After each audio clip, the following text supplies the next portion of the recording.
I think I'm live now. So, can I just ask you as All right. well? What do I call you? I'm Knack, Knack. So yeah, just Knack. Okay. and your base I centrist. am the base centrist, or you can call me Owen if you'd like. Okay. Oh, and nice to meet you. Yeah. I think more or less this is looking good for me. I'm gonna edit my stream settings. What should we call this? Um, Crazy feminist talks base centrist. I literally do put feminist in the title just so trolls will come in the chat and be like, Yeah. "I'm gonna grape you." It's a good tactic. It's a good tactic. Get the clickbait, you know. I put Fish. heated in the title of mine. I was like, oh, maybe it'll Mm, be a heated discussion. mm. Probably not, but fuck it. Who cares? Heated discussion between the two nicest people Yeah, on yeah, earth, exactly. complimenting each other every 5 seconds. Oh, you look really good today. Oh, you look great today. This has been a lovely time. Feminist discussion. Oh, feminist versus anti-feminist, right? That's what we are. Yeah, You're sure. an If you want to call me anti-feminist, it, right? I wouldn't say I'm an You're anti-feminist not. as such. I disagree with a lot of concepts that are becoming mainstream in feminism. Right. So you're critical. Feminist Yeah, critical. I guess so. Yeah, yeah.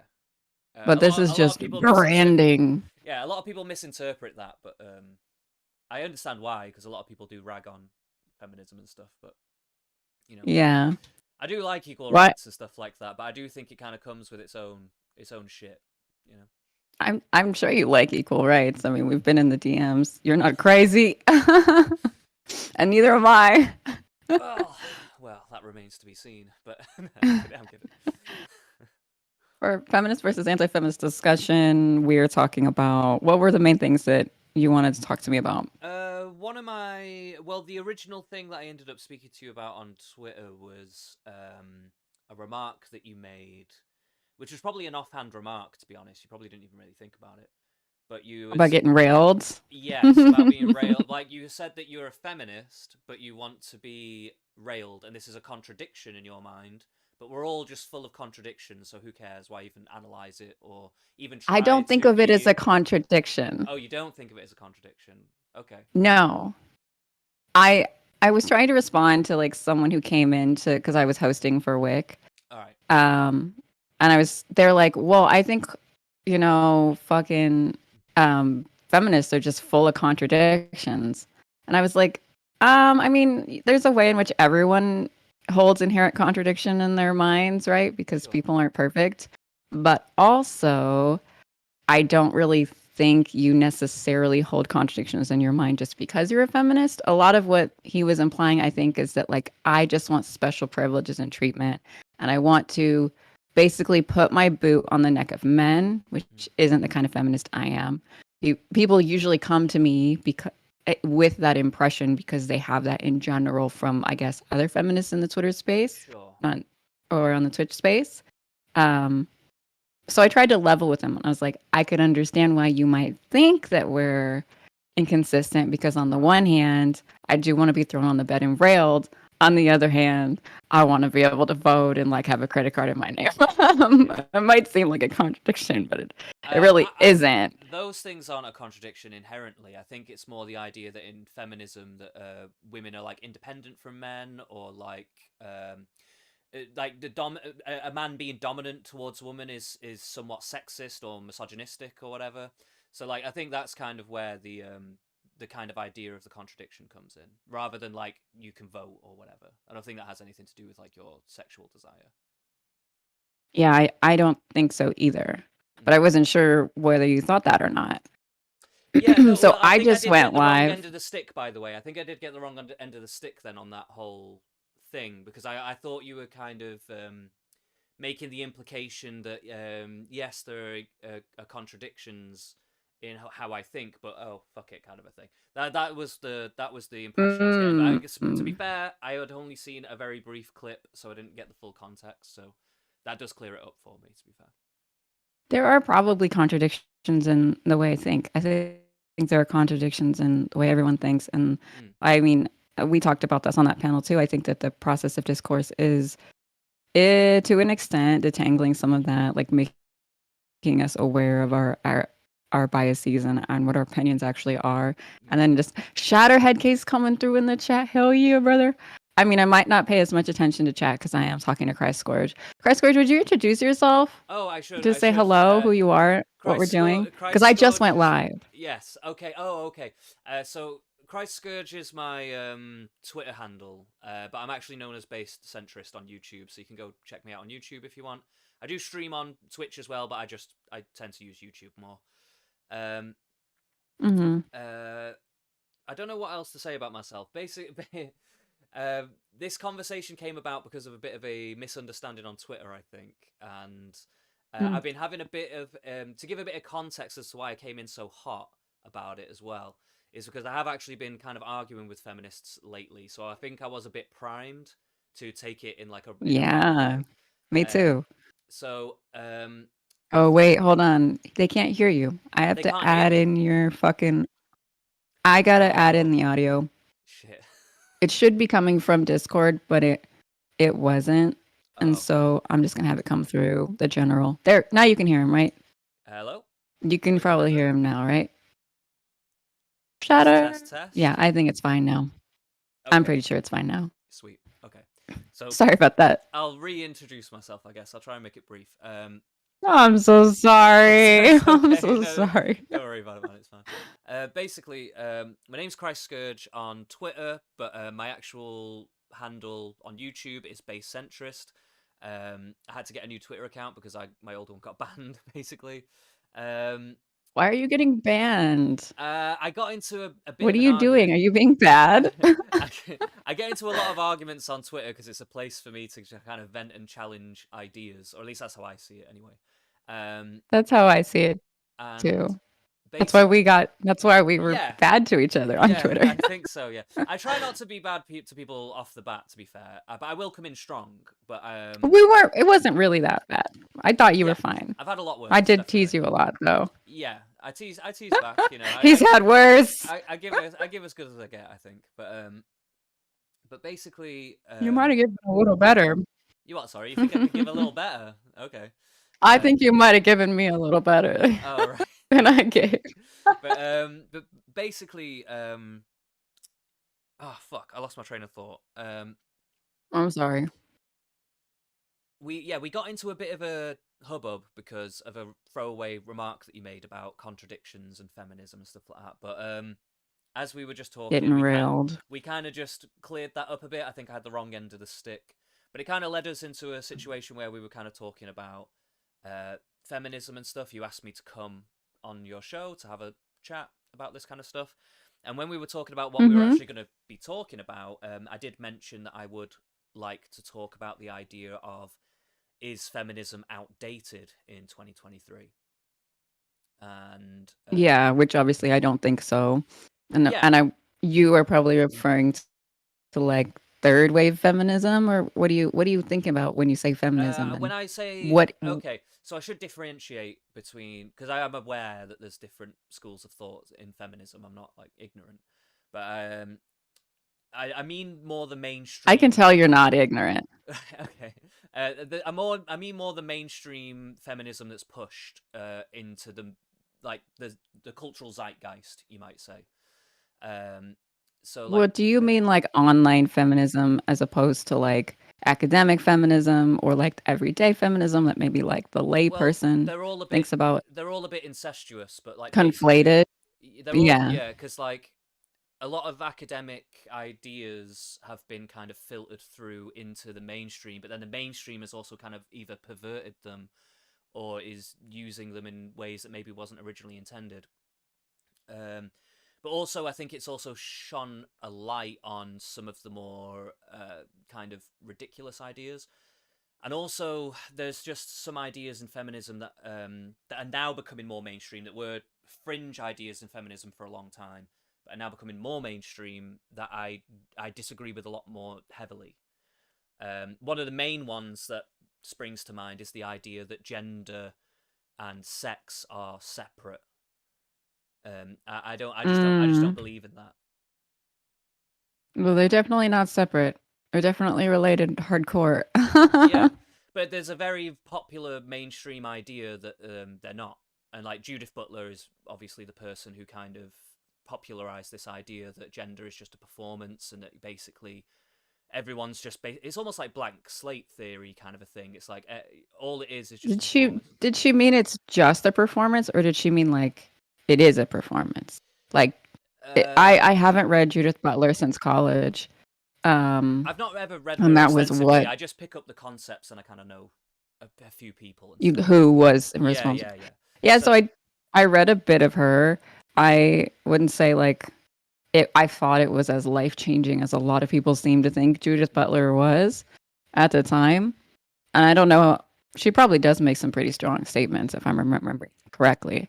But I think most of people who are, you know, based and centrist and not polarized in some way are aware of the strong link between your biological sex and what you're going to understand your gender to be in the psychological sense. And most people are not yes, going to experience dysphoria that is where there's a disconnect between the two things. But then a sure. minority of people do.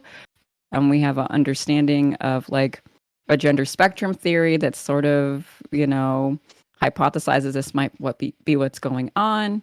We don't really understand it fully yet, but it sort of makes sense when you don't think about it in an extreme way. Leroy the Goy, thank you for coming through. Hell yeah, brother. I appreciate you being here. We're talking to Christ Scourge right now about feminism. He's not really an anti feminist. I mean, no, just have some disagreements. I think I think I'm But just yeah, yeah I anti think gender mainstream. ideology is useful in some ways, and that people Mm, people might get carried away with it in reaction to it or in support of it. mm. Well, I think the idea that like for me like I think the idea that like your gender is separate to sex is not only becoming mainstream, but it's like a very popular like talking point between a lot of people, especially like It's a different concept. mm, Like sometimes they are different.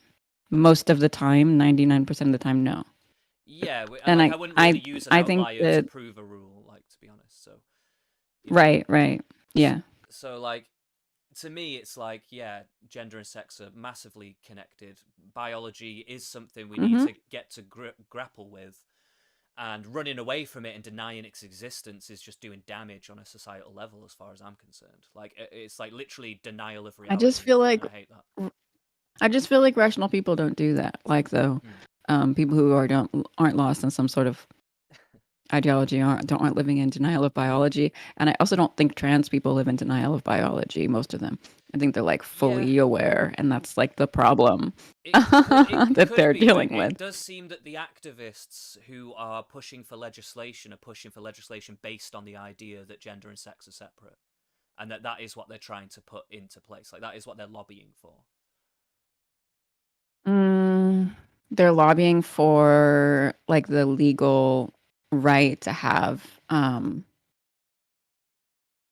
a separate gender identity, right?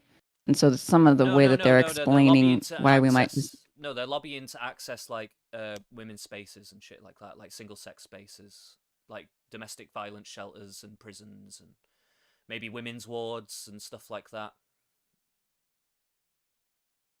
because they want to be like, so in the first place, to be able to legally be like on your driver's license, yes, I'm a woman, despite my biological reality, Mm. I'm a trans woman, and to therefore then be able to access women's spaces based on identification by the state as a trans woman, which I don't really think I have a problem with. And so you would have a problem with trans women Yes, existing in because they're not really um, changing their those biology. spaces.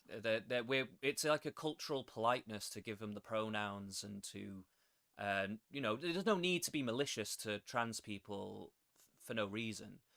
But when people are demanding to enter single sex spaces just based on the fact that they just think they're a woman and we're just being polite about it, I think that's like a really weak basis to make that claim, like to want that thing. Like I think that is just like a You very think we're just entitled being thing. polite about it? I think society is trying to be as Well, polite as possible with giving into various different things. Because at the end of the day, in my opinion, it is more or less a delusion. generally speaking, and it's not a delusion that we have to Well, it's attack. dysphoria. Sure, it's but thinking you're a woman when you're a not is still a delusion, right? It's literally the definition. It's literally definitionally a delusion. I experience trans women as women. I don't experience it. Would you experience them I that don't way think if you got about it. into a fist fight with one?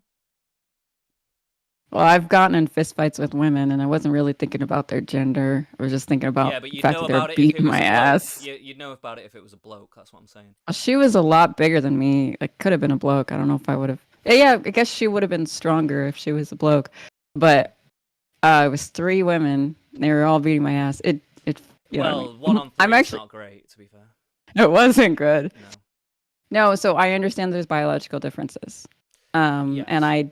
that's part of why I have a lot of probably I wouldn't agree with other progressives about the trans sports thing. Like I don't think that trans women should compete in sports with biological women. Okay, sweet. There's I think that there's got to be like a different solution there Yeah. because you can't really change the advantages gained in puberty. And so when we're talking about literally fist fighting, we're talking about literally wrestling, running, Yes. competing, etc. I'm talking about. That's a different arena Well, I'm than talking about the like instances. would I want you in the bathroom with me or would I So want you in like a women's support group with me? yeah. You know what I So I mean? think what I'm talking about is where the reality meets the road. So it's like in a lot of circumstances, you can give trans people a lot of what they're asking for. But I think in general, there are very particular circumstances where we're just going to have to say no. And the trans activists and trans people are just going to have to realize that. And yes, maybe we'll have to come up with different solutions for that situation. But constantly demanding of society to basically change all the rules for this tiny minority, I think is like a massive ask and like shouldn't. They're basically shooting themselves in the foot. It's causing a lot of people to get angry with them. It's causing a lot of divisiveness, and it's literally because they just feel entitled to all this shit. And I just don't think Mm. I just don't think it's a good Mm, way. it's not entitlement. It's not entitlement. How is it It's not? like a history of oppression and violence, etc., that we're trying to fix. We're trying to just create like a society where they're safer. And I Right. can see where you could have like healthy criticism Mm-hmm. of the ways that it's being done and then that it might seem, but like the entitlement thing is what people also say about like feminism. It's just it's Right. literally like always the perception of when minority groups try to get rights and protection and to claim somewhere that they're allowed to exist inside society. Because right now, I think the resistance to trans people is we just don't want to see you. We don't want to know you. We don't want to accommodate you. We don't like you, is what's going on. Like that's the feeling underneath a lot of this Well, it's resistance. becoming that way So, because of the constant insistence to things that probably should they but should it was realize they always shouldn't like have that. access to. No, it was. I don't think so. The, but I no, don't think it was no, always well, the like that. history of trans oppression is that people have not liked them. The history of like the oppression of gay people has been that society has hated and reviled them, I killed didn't mean them. like decades and decades prior. I meant like when there's been a bit of a You turn in mean the like the past. last few Yes, I'm years? talking about the Since the last, turn? yeah, like maybe 10 to 20 years when like a lot more of these kinds of ideas were being accepted, more people were trying to accommodate certain things. Like I think like But the there's been a history hasn't just disappeared. And not all the necessarily. everyone who's exists on the face of the earth wasn't born like 10 years ago and only remembers this recent era. Yeah. Everyone is still bringing decades of prejudice into this Okay. conversation, even Well, just the why would existing it people, even if we put aside like if that's the the case? whole. But if that's the case, and there's all this baggage, cultural baggage, why would they alienate themselves in that way? Why would they insist on things that they know people are not going to be happy with? How are they If alienating they think that themselves? they're living in this world that is so against them, why would they do that? Like it They seems like are you would living in take the your world that's winning. so It seems against like you would them. take your winnings and go. Like so, for instance, why are they Where are pushing they so gonna hard to get into go? women's prisons? What winnings do they have? Like to not be discriminated against in housing or jobs and stuff like that. That's perfectly fine. What I'm talking about is entering single sex spaces and stuff like that, right? You don't basically I don't think they should have a right to do that. I'm just saying that like if they demand that of people, this is what usually one of the main points that people are getting their back up about.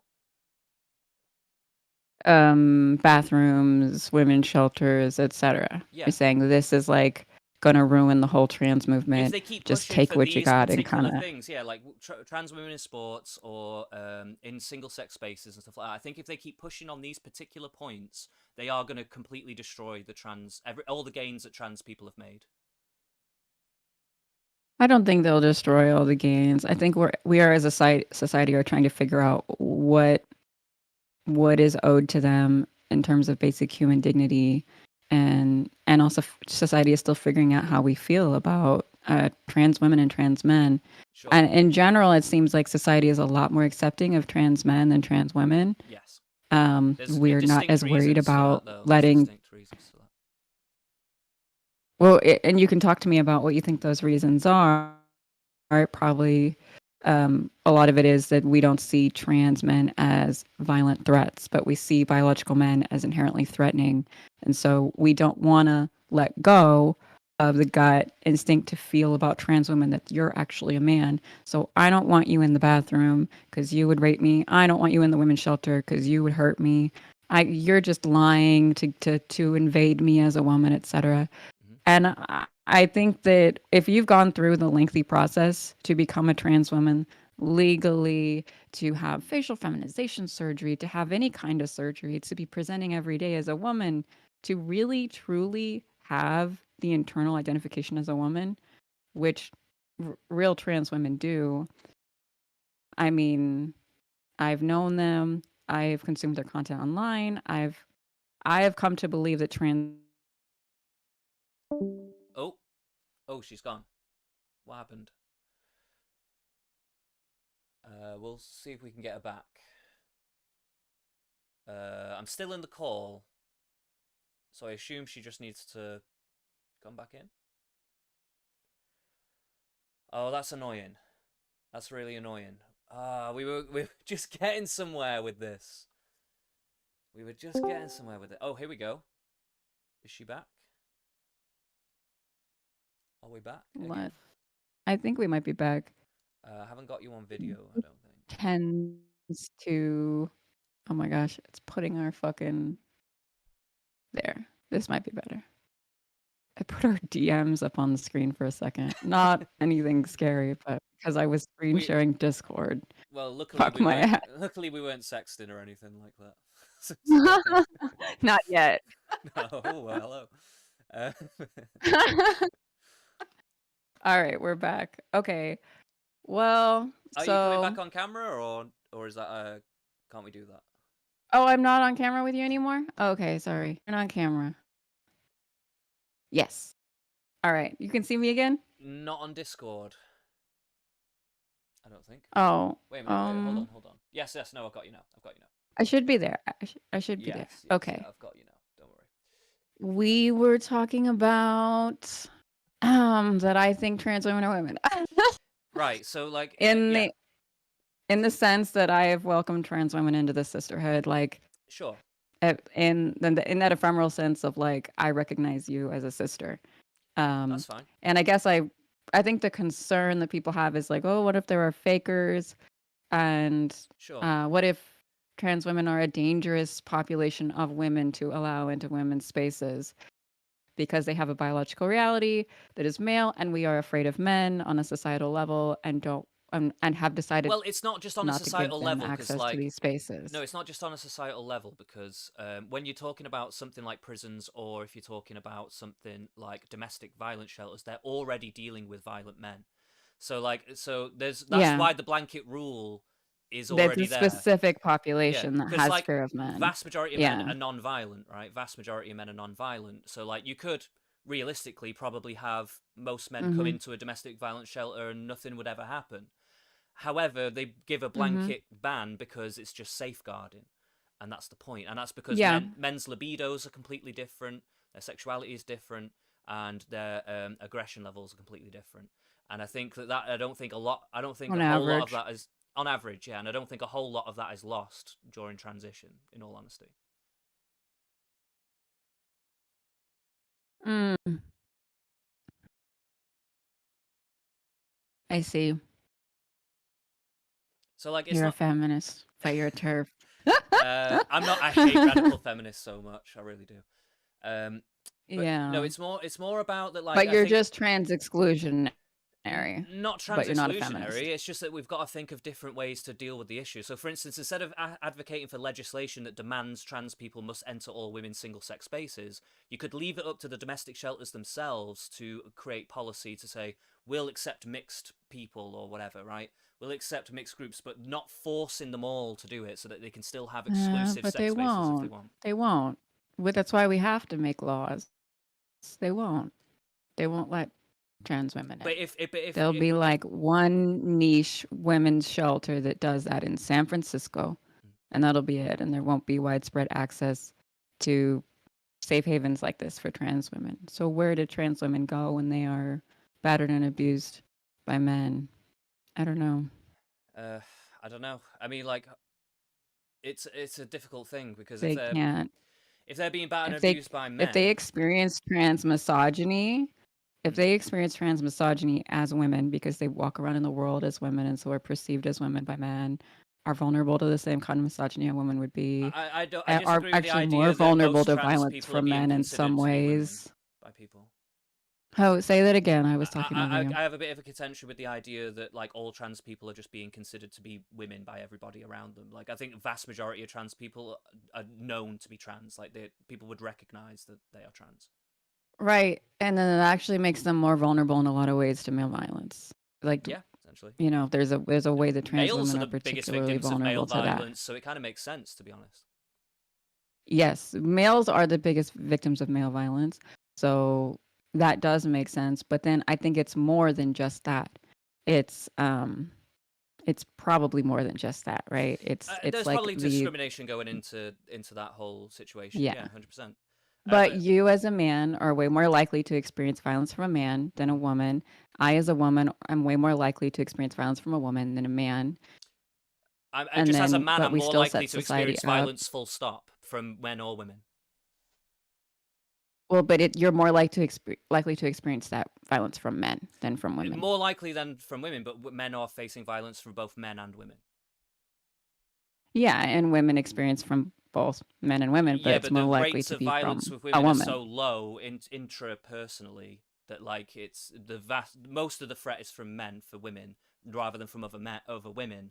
Whereas men are facing threats of violence from women and men, men at higher rates, but women are still committing a lot of domestic violence and stuff like that. Wait, I don't even know what your disagreement with me is there. I'm saying like statistically it is more likely for me to experience violence from a woman, but I do still experience Yes, violence from men.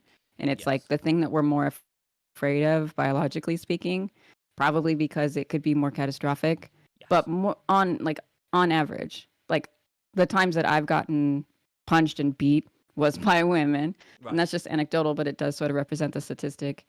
You're more likely to experience violence at all as a man, and then we're seeing that most of that violence is from other men. Yes, usually. So I think we agree. Yeah. So when we're talking about trans women, they're also men, biological men. More likely to they're more likely to experience violence from men, but it's not because they're men, because Well, it kind of is because it's they're men. not just that. It kind of Well, is yeah, though. because men perceive them as men pretending to be women, Yes. and there's this thing like I'm going to punish you for getting me, or I'm going to punish you for not, you know, being what you should be. There's Yeah. like a disgust factor. This is Yeah. discrimination Yeah. Yeah. essentially. Yeah. Yeah. Yeah. Yeah. Probably. Yeah. So Um. I think they need protection. And then we're saying that they can't access spaces that have been set up to protect people Yeah, and from this is male what violence that's it's just sexualized or interesting gender because based. men don't have access to any of those spaces either, just in general, and like men don't really have Yeah, domestic violence and a shelters men or anything. should have access to. Yeah, that's kind of fucked. Mm. So what does a man do when he's I experienced don't know. violence I don't know. I from don't know. men? Nothing. You have to basically just go home Mm, and shut your fucking mouth, basically, because nobody wants to hear about it either. That's another thing. and that's typically what's done. Mm, Generally, yeah, I would say so. That's what's happened to me. I've been in a lot of violent altercations in my life, And Have you yeah, had concussions from fights and stuff? I don't think I've ever had a concussion. I don't know if I've ever really won a fight. I don't think I've ever really lost a fight. I've just been in punch ups Held a your lot of own? time. Yeah, yeah. Mm. Like most of the time, not really my fault, to be honest.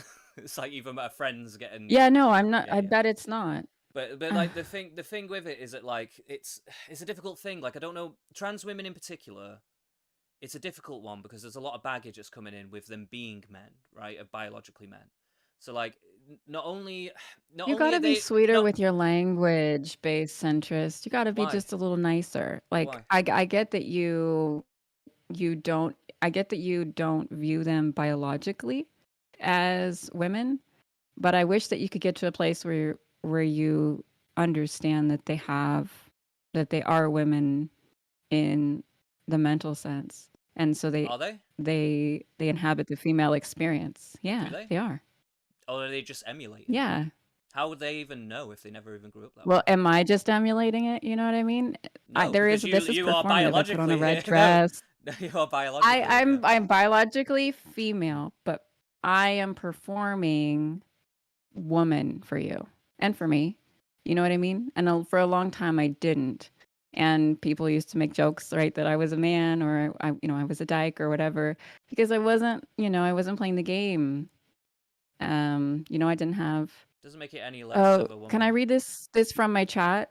Shadow said something kind of interesting. Yeah, sure. Um, Shadow says they need to have a space somewhere, but I think it's fair for women who are afraid of men or seeking safety from men to be averse to letting a biological man in.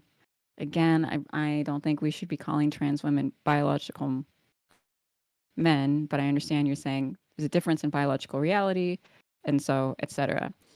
Shadow continues, but if you go about creating a trans women or trans only space, it can be seen as discriminatory or transphobic because you're not considering them to be their respective genders.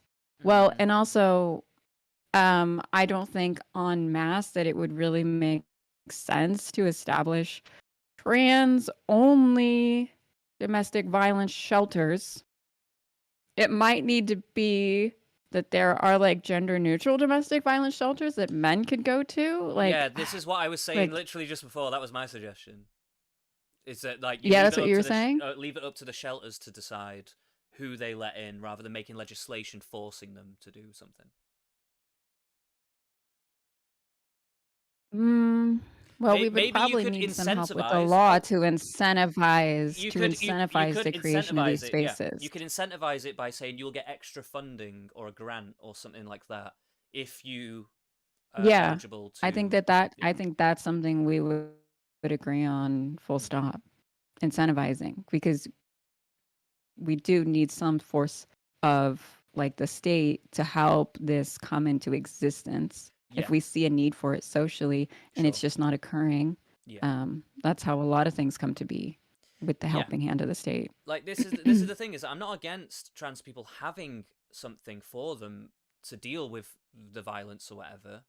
I'm not against that happening. I think what I'm really against is just this demand to legislate that trans people should just be literally forced, like by force allowed into single sex spaces. I think that's where people are getting agitated, and that's where I get the contention.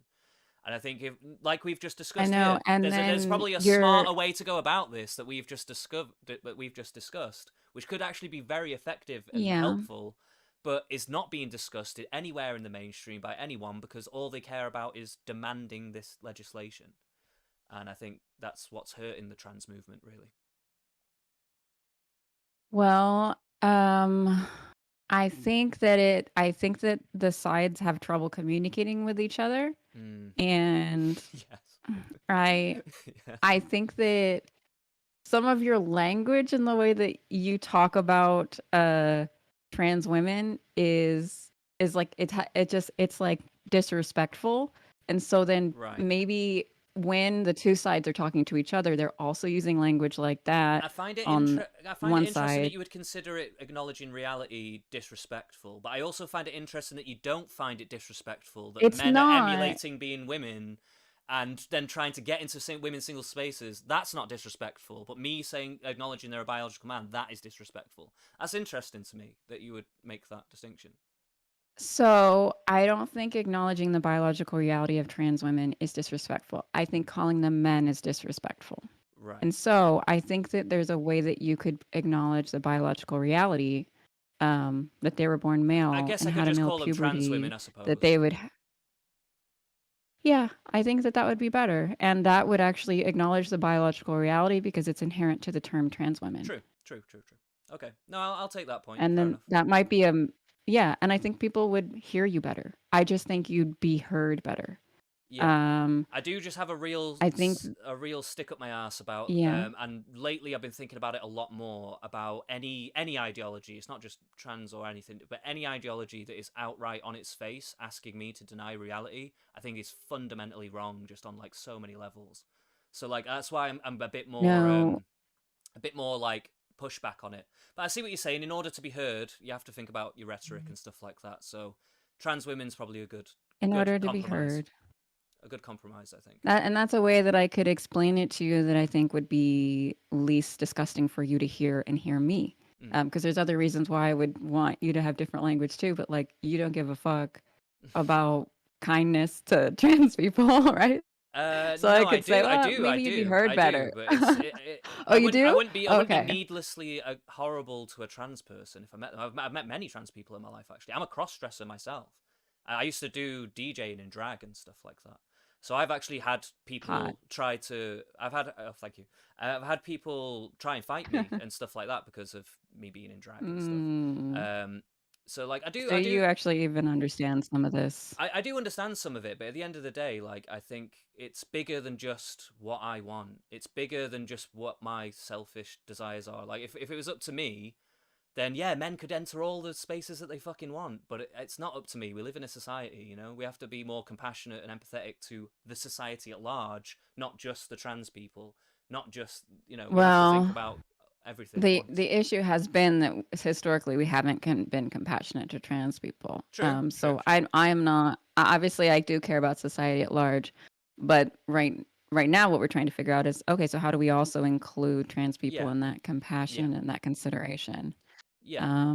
I see what you're saying though, without sacrificing other things that we can't or won't. Mm. Shatter said a couple other things in the chat that I'm going to read out if that's okay. Oh yeah, shoot. But he's okay. Shatter says, but for trans women seeking safety from men, lumping them in with men wouldn't seem safe for them. So you can't lump them in a gender neutral space either. I don't know. I And think then it. Shadow continues, Go on. even Sorry. mm, Sorry. mm. No, no. You can I say was what going to you're gonna respond say, to that, but if he's and then got I'll read more, his next. oh, okay, right. He So, does have more to say that might give context to it. yeah, go Shadow on then. says, Go on then. even Say if that. it's a single small space, even if it's a single small space or sector in a shelter, I think having either an LGBT or trans only space is necessary, especially considering their high likelihood of suicides. You know what? So I'll agree with you, Shatter. And this is I appreciate having you here for this reason. There was an LGBT hall at UCSC in the dorms that I was in, and you could be there as an ally, or you could be there just because you were bi or lesbian or trans. And it just was a space where you would not have access to unless you were friendly to LGBT people. But it was a self report, basically. I'm a friendly. So I don't know. I guess that's maybe the best that we could do, that there would be basically safe spaces. I know people don't like that term, but I see what I you don't mean, though. know. Yeah. Um, as society evolves get towards getting beyond some of these prejudices and trying to create solutions as those prejudices still exist in society, I think this will become easier. But we're in an Yeah. experimental phase as Mm. we determine what's the best thing to do. So Sure. it makes sense that there'd be contention. I think as well though, like on both sides of the equation, by the way, like cooler heads are being like pushed out of the discussion. Like someone like me with like my point of view being that like we can leave it up to domestic violence shelters to decide, and maybe we can even incentivize them with government grants if they do that and stuff like that to try and help trans people along. Even people like me with that kind of point of view, because I'm not necessarily always willing to pander to the kind of trans activist ideology, um, I think I'll that get you're hounded like out of me the in conversation. that you're like me in that your primary concern isn't whether people like you. No. Um, and and so I had a tendency when that ran away with me more, which I see a little bit in you, and so I see some of me in you, um, a part of me that I kind of control and try to Sure. corral a little bit more than maybe you do, and I used to not. Is that my primary concern isn't what people think necessarily, but I've become more aware that it's very important and Yes. matters, Yeah. and also that I actually think it should matter more Mm. to me maybe than it does inherently. But I don't have that. It's not as strong in me as it is in some other people. But the reason I do think it should matter is because I'm getting appropriate feedback from society on my behavior, right? Or on language I was using or on beliefs I had. And that's not necessarily all bullshit. Yeah. Like maybe the feedback I'm getting from society has some merit and I should take it in. Sure. And I did that. And I mean, that's why I've had such a political journey that I've had when I Mm. wouldn't let other people's opinions sway me, popular opinions sway me, when I wouldn't take in criticism, essentially. Mm. I just continued to radicalize. I was riding that alt right pipe, as I like to say. Right. And I became someone that I didn't even enjoy being or respect, but in my obstinance. And then my obstinance has actually ultimately led me to a more centrist space, which you're at Mm. now too. Sure. Um, but um, and that's why part of why I appreciate you hearing me when I said, "Oh, I think the language you're using Mm. could be altered slightly to be more palatable to people on the other side, Yeah. and it's still accurate." Yeah. Yeah. No. I think for me it is the accuracy thing, but I do think rhetoric is definitely important. It's one of the things on the left that I really do agree with is the idea that rhetoric is important. So yeah, no, I would go with trans women, I think. And like I'm not opposed to ever I'm not the type of I can be bullheaded when I'm in a debate because I'm there to say my point. But it doesn't mean I would never change my position at all. I'm quite open minded in a lot of respects. Like uh yeah, consider I can yeah. tell from the DMs. So it's more that like if I'm gonna argue my point, I'm gonna argue my point. But if you have a better point, then that's could sway me. But if it isn't, then Mm. it's that kind of deal. Mm-hmm.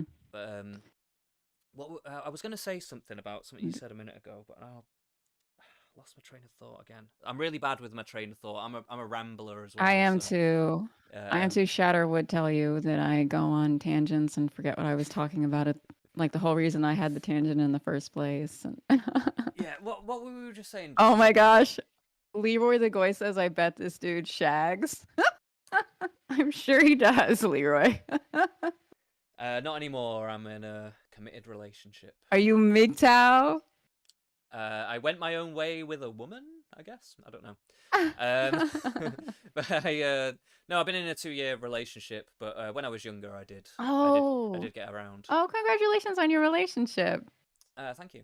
It's been a rocky road, but it is what it is. I think all relationships are probably.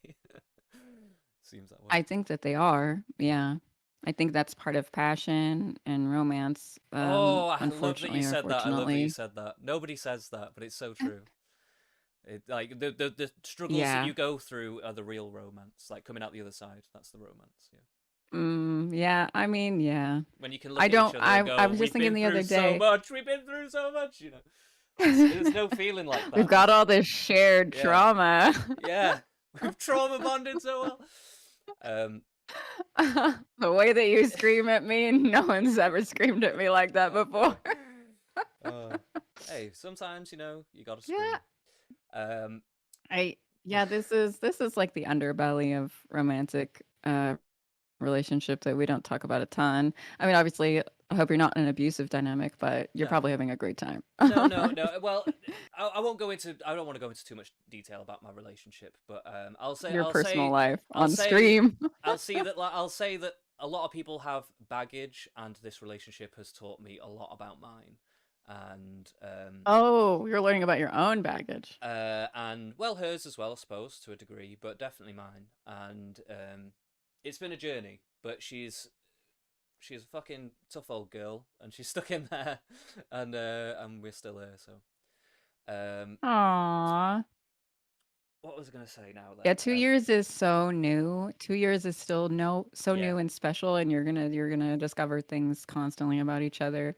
yeah, And that period when you're staying up really late and you never get tired of talking to each other, and the sex is amazing, and like there's still new things to do with each other, and like, oh, what would it be like if we went and traveled together? What would it be like if you got jealous? And what would it be like, that's the best.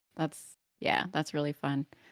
Shatter says the other issue that needs to be considered is that, especially in more conservative spaces, marking places as LGBT safe or LGBT plus may leave them vulnerable to hate or terror attacks. Based Shatter in the chat, very intelligent it and nuanced. Yep. could be, but I also think that the kind of compromise that would bring, I think, would take a lot of heat off the trans people. I think it depends again, like if they're So still you would pushing. think it would become there would be less of like a reactionary, just like vibe in the Yes, States or generally. wherever. Yeah, So there would be generally. less likely to be a terror attack at all. If there was more compromise found, and like there was more moderate approaches to the situation, I think yeah, a lot of this shit would die down pretty quick. But I think it's the idea that like people are obviously bothered about kids and stuff like that. So when people start talking about hormones or surgeries for Mm. kids, that's when people start going whoa. And then also it's the same with the single sex spaces and stuff like that as well. And I think like people, Well, yeah, go on, sorry. and the right is using that to create vehemence and reaction against trans people. Yes, they are, Like but a like, lot of people come at this conversation from a place that's like not even based in reality, because all they do is consume right-wing propaganda on trans people and have no real sure. understanding of what trans people actually want and are advocating for. They think that trans people like want to sexualize children. Yeah, I don't know all about that. I know people call them groomers and stuff, don't they? Like, I don't know about all Yeah. that exactly, but like, um, I don't think it's some I like can kind of tell grand you that conspiracy. all the fucking Trumpers in my town think that trans people are just sexual degenerates who want to groom and sexualize children and want to rape women. Like, this is just what the fucking Right. these people It's think. a very myopic view. And they have hate and vehemence for trans people. I mean, Yeah, like, you can't be trans here. Well, you can't really be a woman here either, but but that does. yeah, so Go society on. has overall progressed in a great deal. I happen to live in a rural area where I see all of the shit that's not allowed inside liberal bubbles. Sure. Um, Okay. it's still very much thriving outside of it. Okay. Well, I do. I don't know about America exactly. Because I do. I It's would gonna it. it's gonna really vary a lot by Yeah. place to place, right? I would imagine so, especially in America, because the level of the Christianity aspect is different to how it is in the UK, and even just in Europe in general. I would guess so. It's Oh yeah, our American Christianity, yeah. yeah, it's a bit of a different vibe. There's a lot more hardlinery type vibes that come out of that. Yeah. Um, It's our Christianity is more reactionary. mm. Leroy the Goy says that he sees you sitting around strumming a sitar with uh, Yono Oko feeding you grapes. Oh, hello there. My name's Sean Lennon. Uh, um, Didn't I say that to you before we started streaming? yeah, I you said the said exact that same thing, like a Beatle or basically. something. Yeah. It's funny enough, This a is lot of our my family are British from Liverpool. racism coming out. It is a lot of British Sorry, what racism. did you It's say? okay though. I'm fine with racism. It's okay. Um, You're basically getting hit on by everybody you encounter.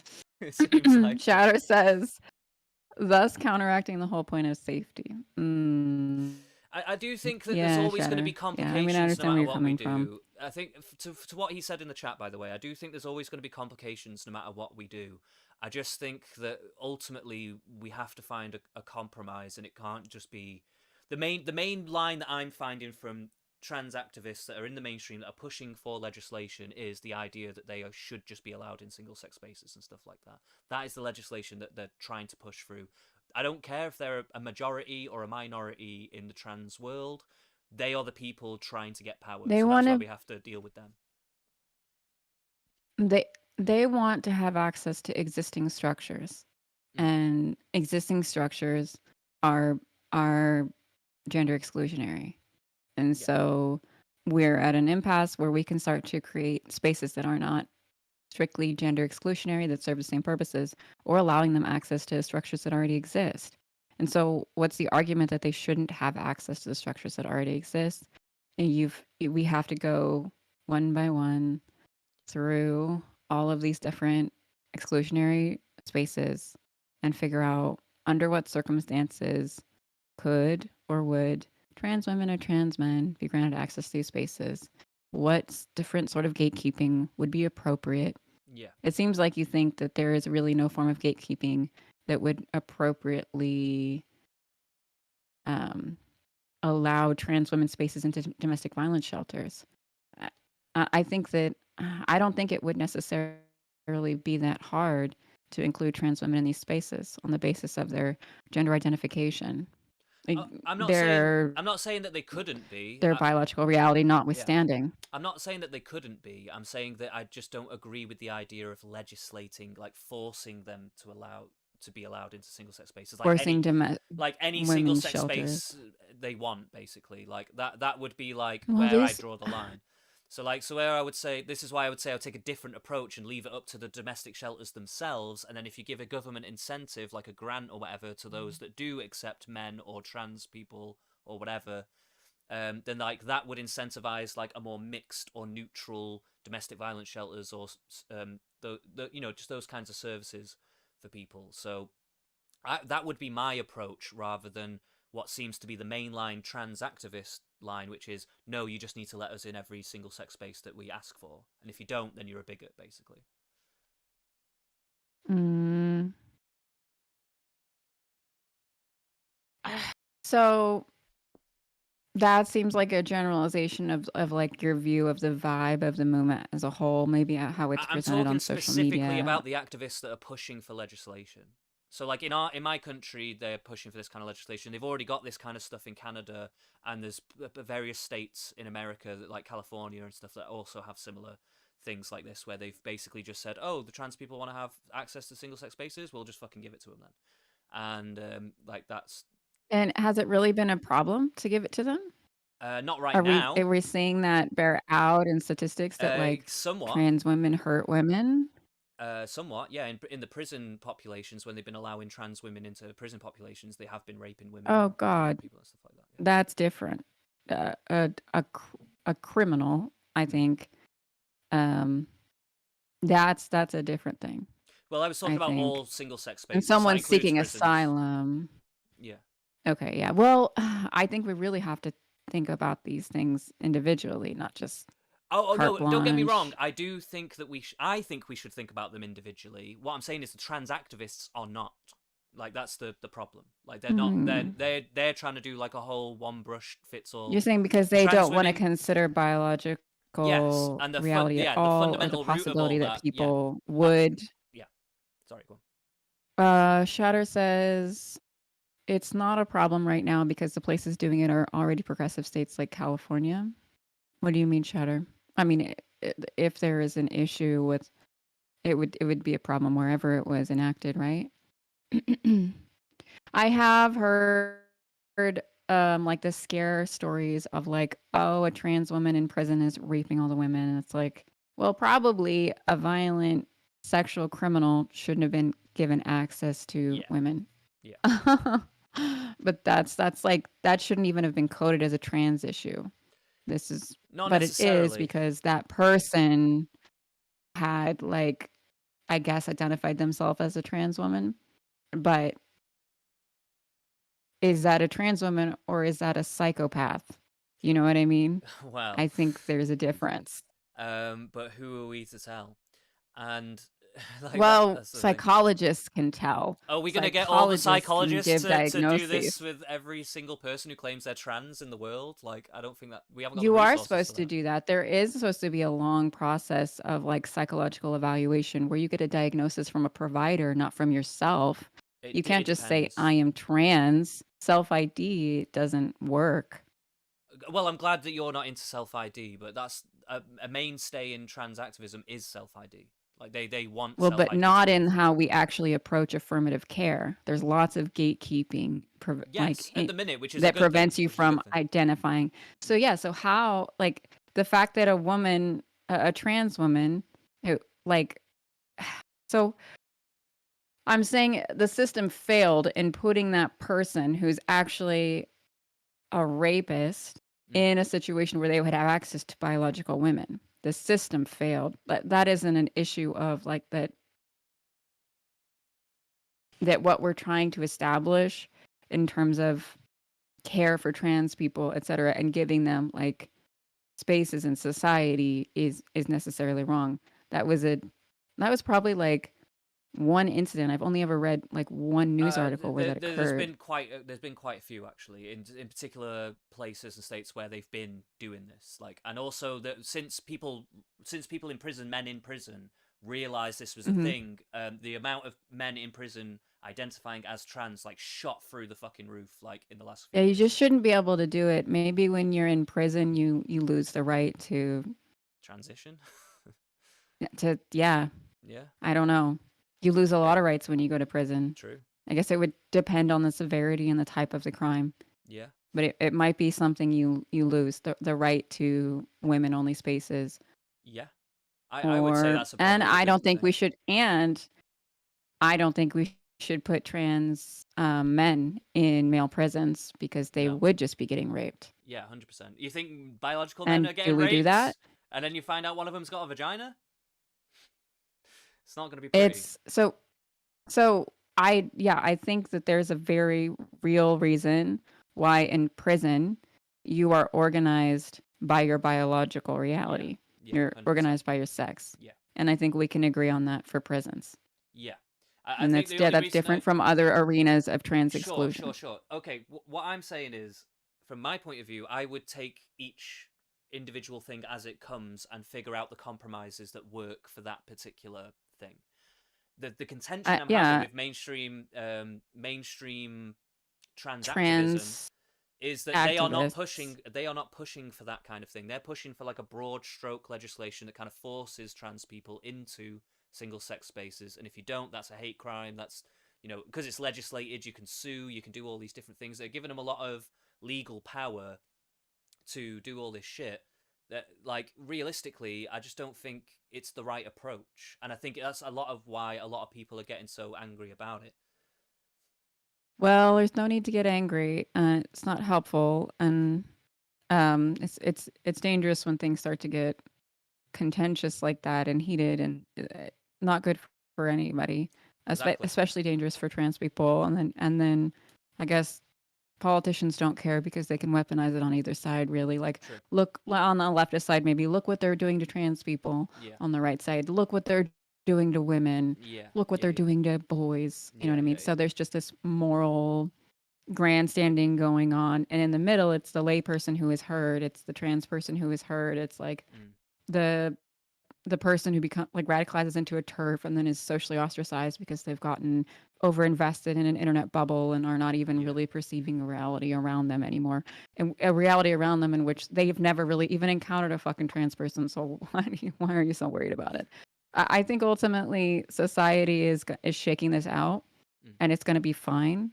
There, I would like to hope so. Fingers the crossed. fact that I could sit down and well, I mean, we know that the trajectory of improvement overall over time is slow and better, and that we have suddenly started to advance into this extremely progressive era where society is doing better than ever in trying to grapple with these concepts. I think we're doing a pretty good job of it. The rhetoric is polarized, and we've made mistakes. Yeah.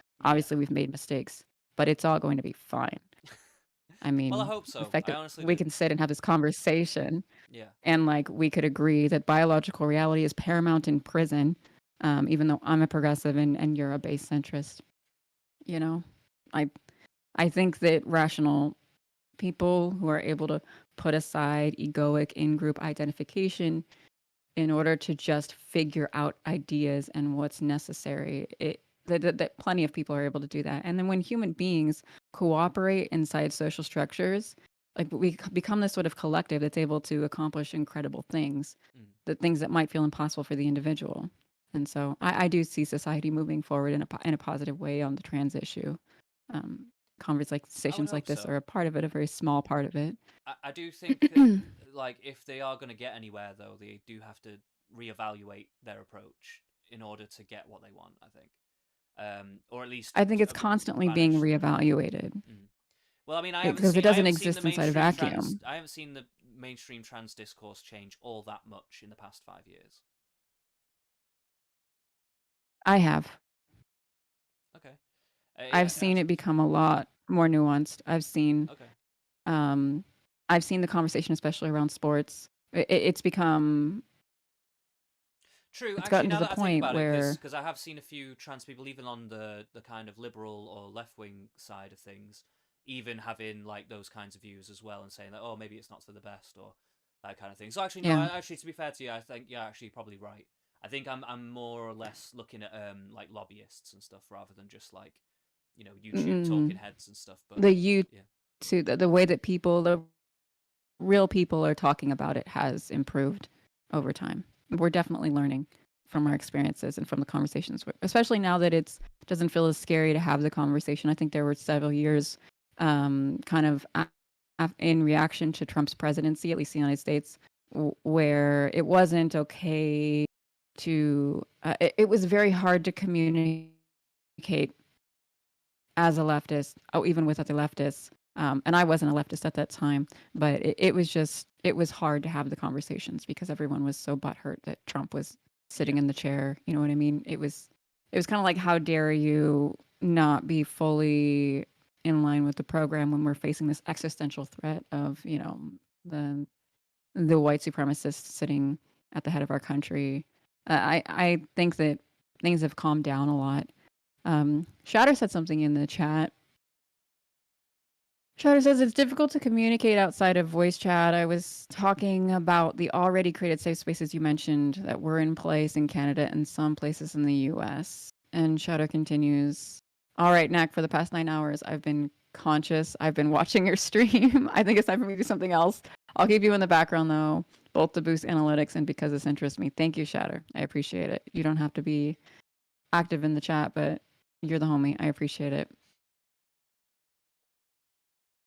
well, Well, this has been mostly about trans issues, it but has it veered it's off, yeah, related to feminism, right? to a degree, yeah. But it's Um, related to Well, we feminism, got here because of because Judith it, Butler, and she like yeah. her feminist views on gender have somewhat informed the more recent trans stuff.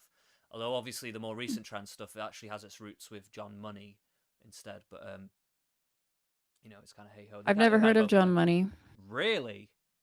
Wow. If Okay. you want to tell me about it, do you think I should Google it right now? I'll tell you in brief.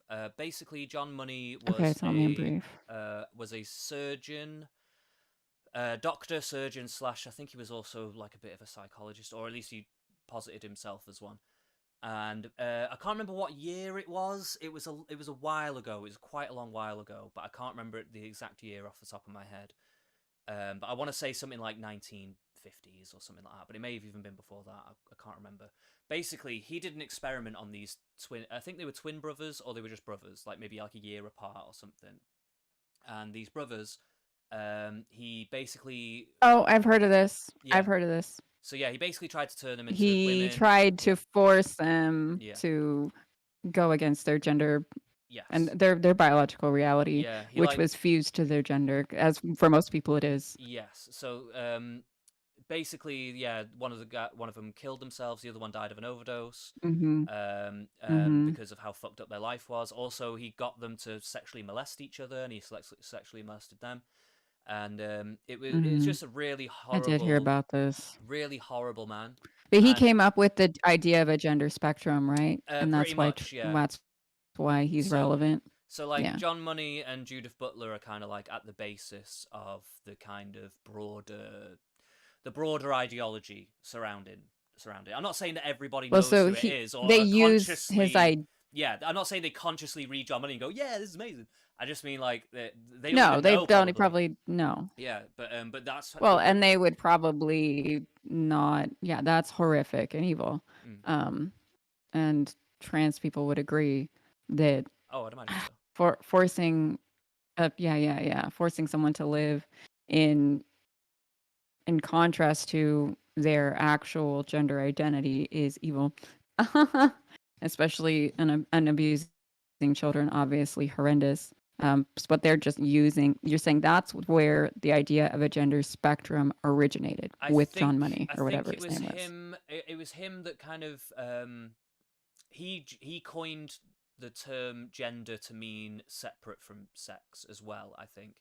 And then Judith Butler was the one that Okay. said it was like a performance.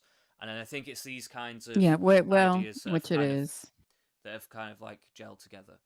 Well, I mean, gender is somewhat Okay. a performance in terms of like it has cultural elements to it, but I think biology Well, as is not a performance. I think yeah, biology I is mean, you've biology. performed female gender before, right? We were talking about that.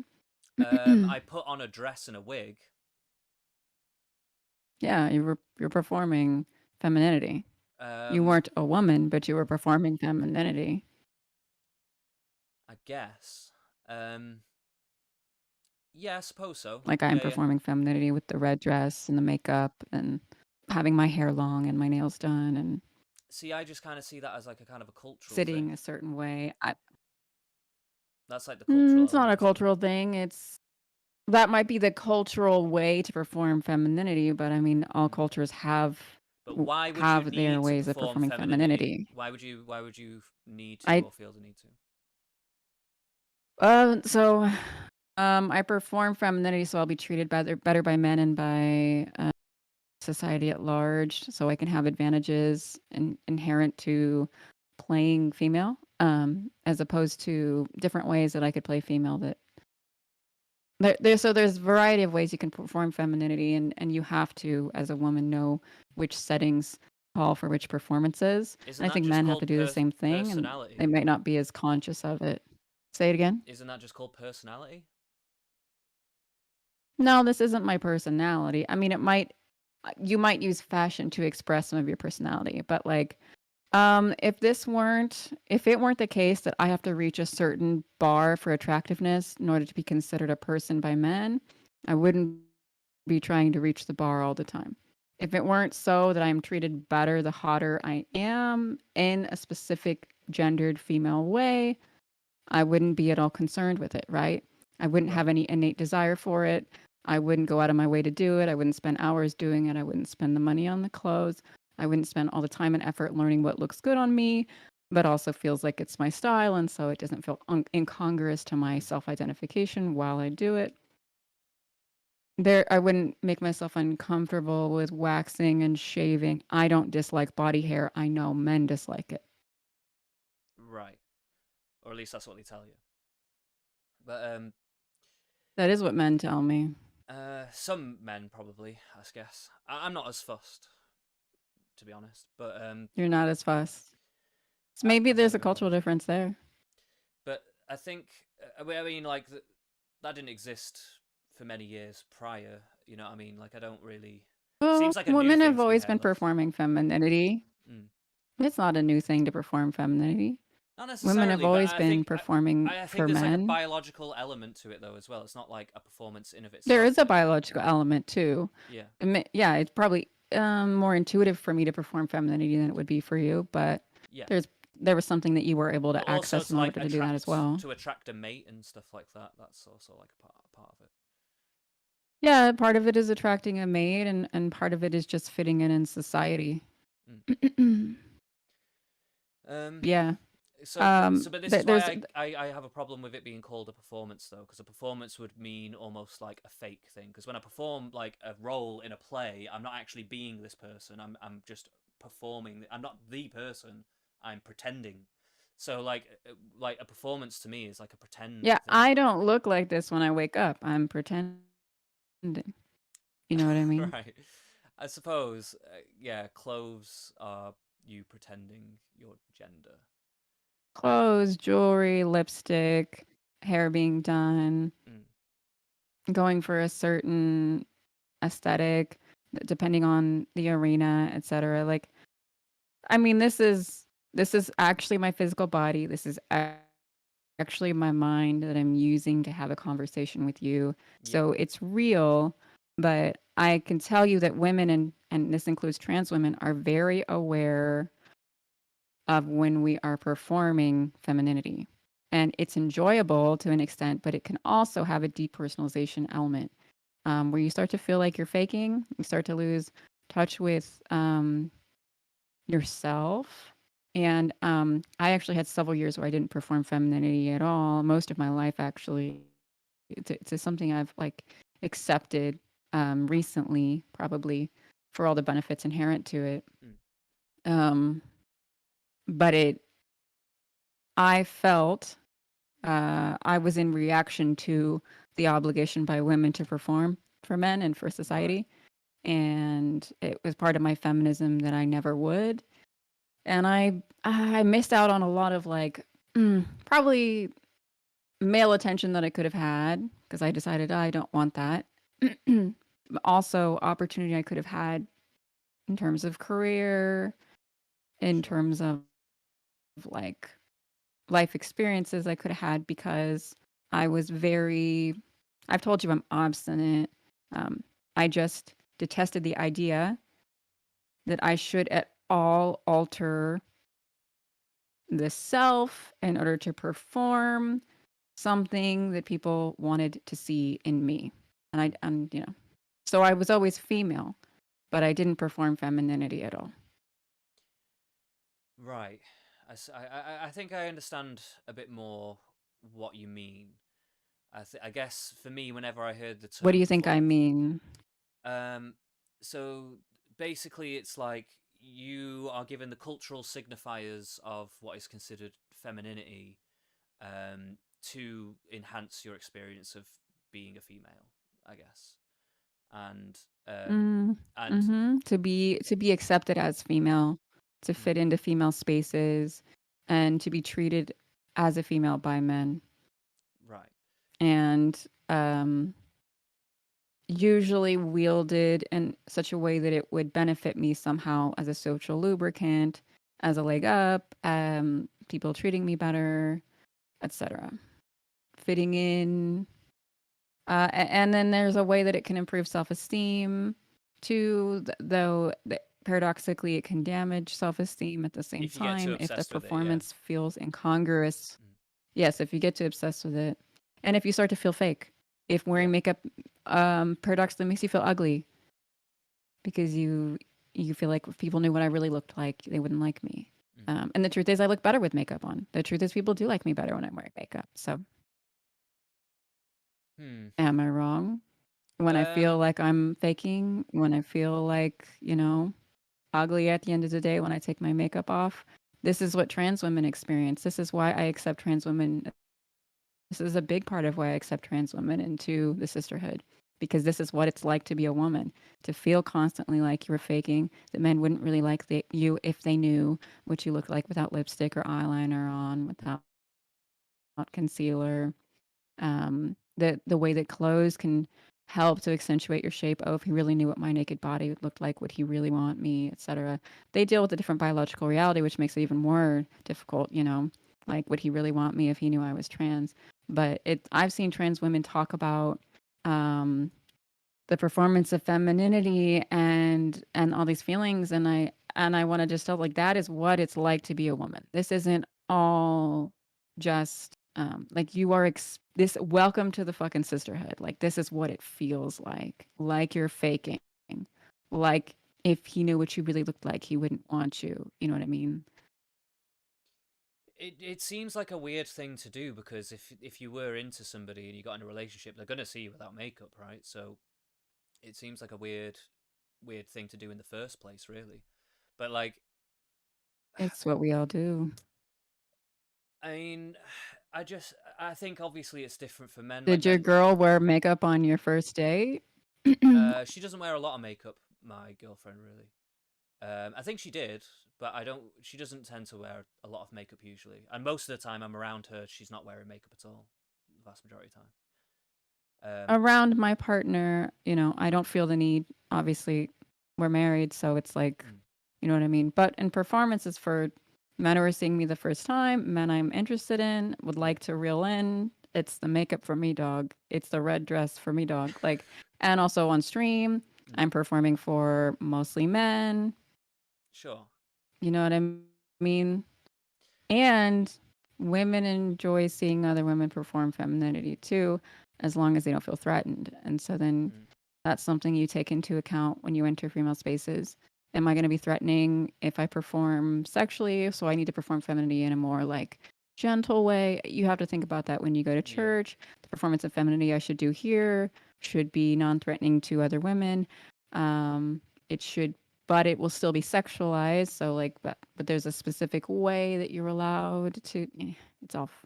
Yeah, I'm somewhat aware of all this. I yeah. honestly do think a lot of it's like there's evolutionary reasons for it, but the oh she dropped out again.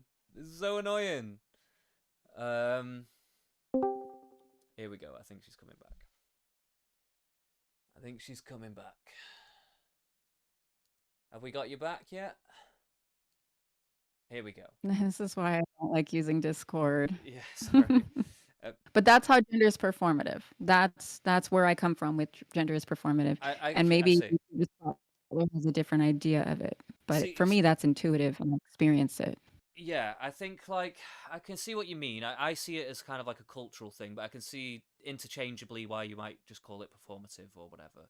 And obviously, men experience similar things, but just in different ways. So, like, we're expected to have money or be tough or whatever the fuck. And, like, if we have to perform that, usually we have to actually put our bodies on the line for that kind of thing.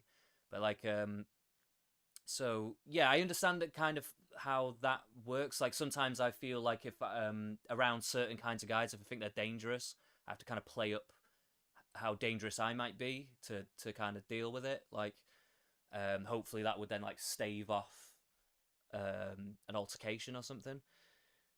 Um, but I don't honestly think of myself as like performing masculinity generally. I just feel like it is just naturally there.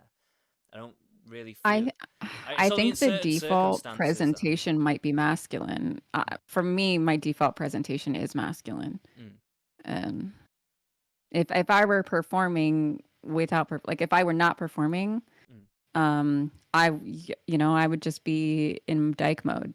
Right. Maybe that's not the right way I should say it, but no, I would look like that, and so I actively construct a feminine performance. I enjoy it, but it is for me like putting on drag.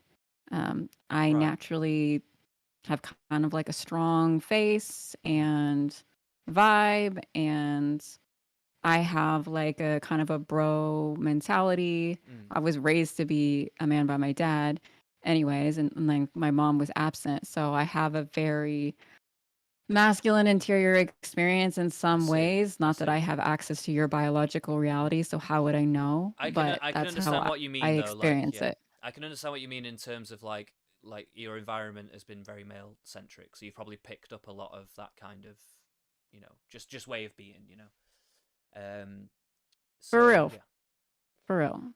And like, I don't know if you ever watched one of my streams back, the way that I talk with my chat, I'm dressed like a woman and performing femininity in that sense, but I'm also like vibing with the homies and Yeah. acting like one of the bros. Like I always had male friends. I always, you know what I mean? So Yeah. maybe I'm unique among women in that I'm hyper aware of the performance of femininity because I wasn't raised to do it. So Mm. I haven't had as much practice in being socialized for it. I didn't have a mom Sure. teaching me like Sure. these are all the ways, you know what I mean? She did put me in like beauty pageants as a kid and I was super resentful of it. And I think my That's Mexican weird. grandma who helped raise me Mm. um wanted me to be a pretty little princess a lot. I was Mm. just so against it. I don't like that either, personally. Yeah, yeah, no, we've talked about it Yeah. in chat before on streams, and the only thing I liked about having been put in beauty pageants by my mom was that she then paid attention to me when I was Mm. in beauty pageants. So as a way to get So it attention at from your mum, least, yeah. yes, performing femininity as a way to get attention from my mom, Mm. as a way to be like validated by my mom. But that, But then I performed masculinity as a way to get validation from my dad too. right. He wanted a Hmm. boy. Oh, right. So gender can be performative. Obviously my biological reality isn't performative. It exists and is. Yeah. But the way that we move through spaces and present our gender to people, I see how it can exist on a spectrum too. Like that I can exist in an androgynous space and Mm. um,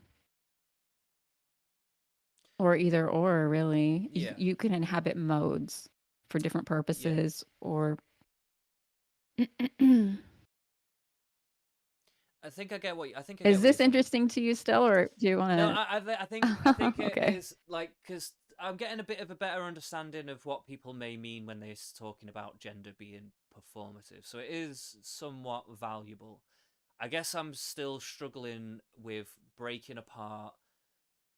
I mean, actually, no. I suppose it is still in there. I suppose a bit because, like, you're saying that your natural state, you wouldn't be doing half the stuff that you're doing if um if it wasn't for the cultural aspect to gender. Um, If men were yeah. attracted to me Mm. in my natural state, there would be no reason for me to do this unless I really liked it. You know what I mean? And I do Yeah. like it. I'm starting to like it more as I get used to it. But it's I don't know. And there's a reason why your girlfriend doesn't wear a ton of makeup all the time. Is it doesn't like isn't necessarily hyper performing femininity now that she's comfortable with you. It's Mm. not it's most women But I don't think I aren't find her to be very trying to feminine. like have to put that on all the Yeah. time. Yeah, I'm sure she is very feminine, but she's not like hyper performing femininity for you. No. Like but you can see, right, how I'm I sort of hyper performing. The yeah, I can nails see are what you mean. I done, guess what I'm struggling the to say. dress. Well, okay, sorry to cut you off, but like the way I look at it is like I don't really Mm-mm. see makeup or clothes as gender. Like I just don't see that as related to gender really, I suppose. They're just They're fashion. They're part of just the gender accessories. performance, Yeah, I suppose. but they are gendered, right? Hmm. It's like I can construct this with with maybe no makeup or a different kind of makeup with different clothes, and my gender might appear different Hmm. in terms of a spectrum. Yeah. You know, in some ways I'm wearing the woman costume. I am a woman, but I'm also on top of it layering this Yeah. I see what you mean. to enhance the performance. Yeah. Sure. Which is a bit like a tough guy getting muscles to seem intimidating or whatever. Mhm. Like, Shaving his head, yeah, yeah, being like a mean mugger, yeah. tattoos. Okay. Yeah, I Shatter see what likes you to mean. wear metal rings. I think I can see what you mean by gender performance, I guess. Maybe I can reevaluate my stance on that. But I think What do when you think you would reevaluate it to? um well, just that there is such a thing as a gender performance, I guess. Mhm. I guess that's just not Yeah. all what gender is to me, I guess, but I get to me that's kind of like the least of That it isn't in a lot of all. respects. Like, because when I think of femininity, the last thing I'm thinking about is makeup and clothes. When I'm thinking of femininity, I'm thinking of behaviors generally. Right. That's part of the performance. But if but And that's probably more innate to me in some ways. But also, when I put on the costume, the innate stuff that maybe you're thinking about come better. They come right, easier. Like, oh, I'm aware of maybe like how I should use my voice to be gentle, mm, how my posture should be, right, how I should like turn and tilt my head, and like, oh, what angle would look more feminine, and mm, make sure to open my eyes bigger, and like, um, move my body gently and etc. Like we also wear heels in order to slightly alter the way the body moves Mm.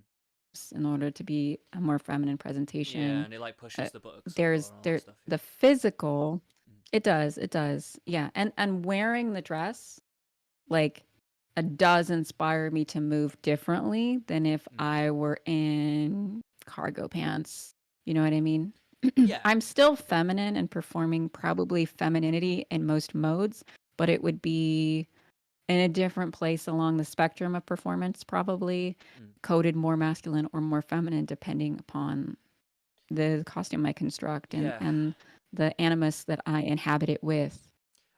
I think I think the word performance is the thing that is really bothering me though, because the thing with you saying that what Mm. you're when you're saying that in all modes you have innate femininity that you're still performing. Well, I do. how is it a performance I if it's do have innate? innate femininity. If how is it a My performance if my it's innate? biological sex is innate for sure. Yeah. Yeah. And like if there's My gender is female, but yeah. my gender performance varies. I Right. always have female gender. I Yeah. always have my biological reality as a female, but my gender performance can vary in modes of masculine and feminine Yeah. along that spectrum. But I would say my gender Yeah. is always female because I guess when we talk about gender, we are talking about um, identification, and I'm not a they them, so I don't fluctuate in my gender, and I don't really understand they thems really. But They just want to be special, I that's guess. probably something I have to look into. I'm much more cynical That about is the that kind of thing. conservative. I'm much more cynical about it generally. So I've I don't know enough about it. And so I try to just like say, "Hey, I don't know what the fuck I'm talking about," when I don't really know what the fuck I'm talking about.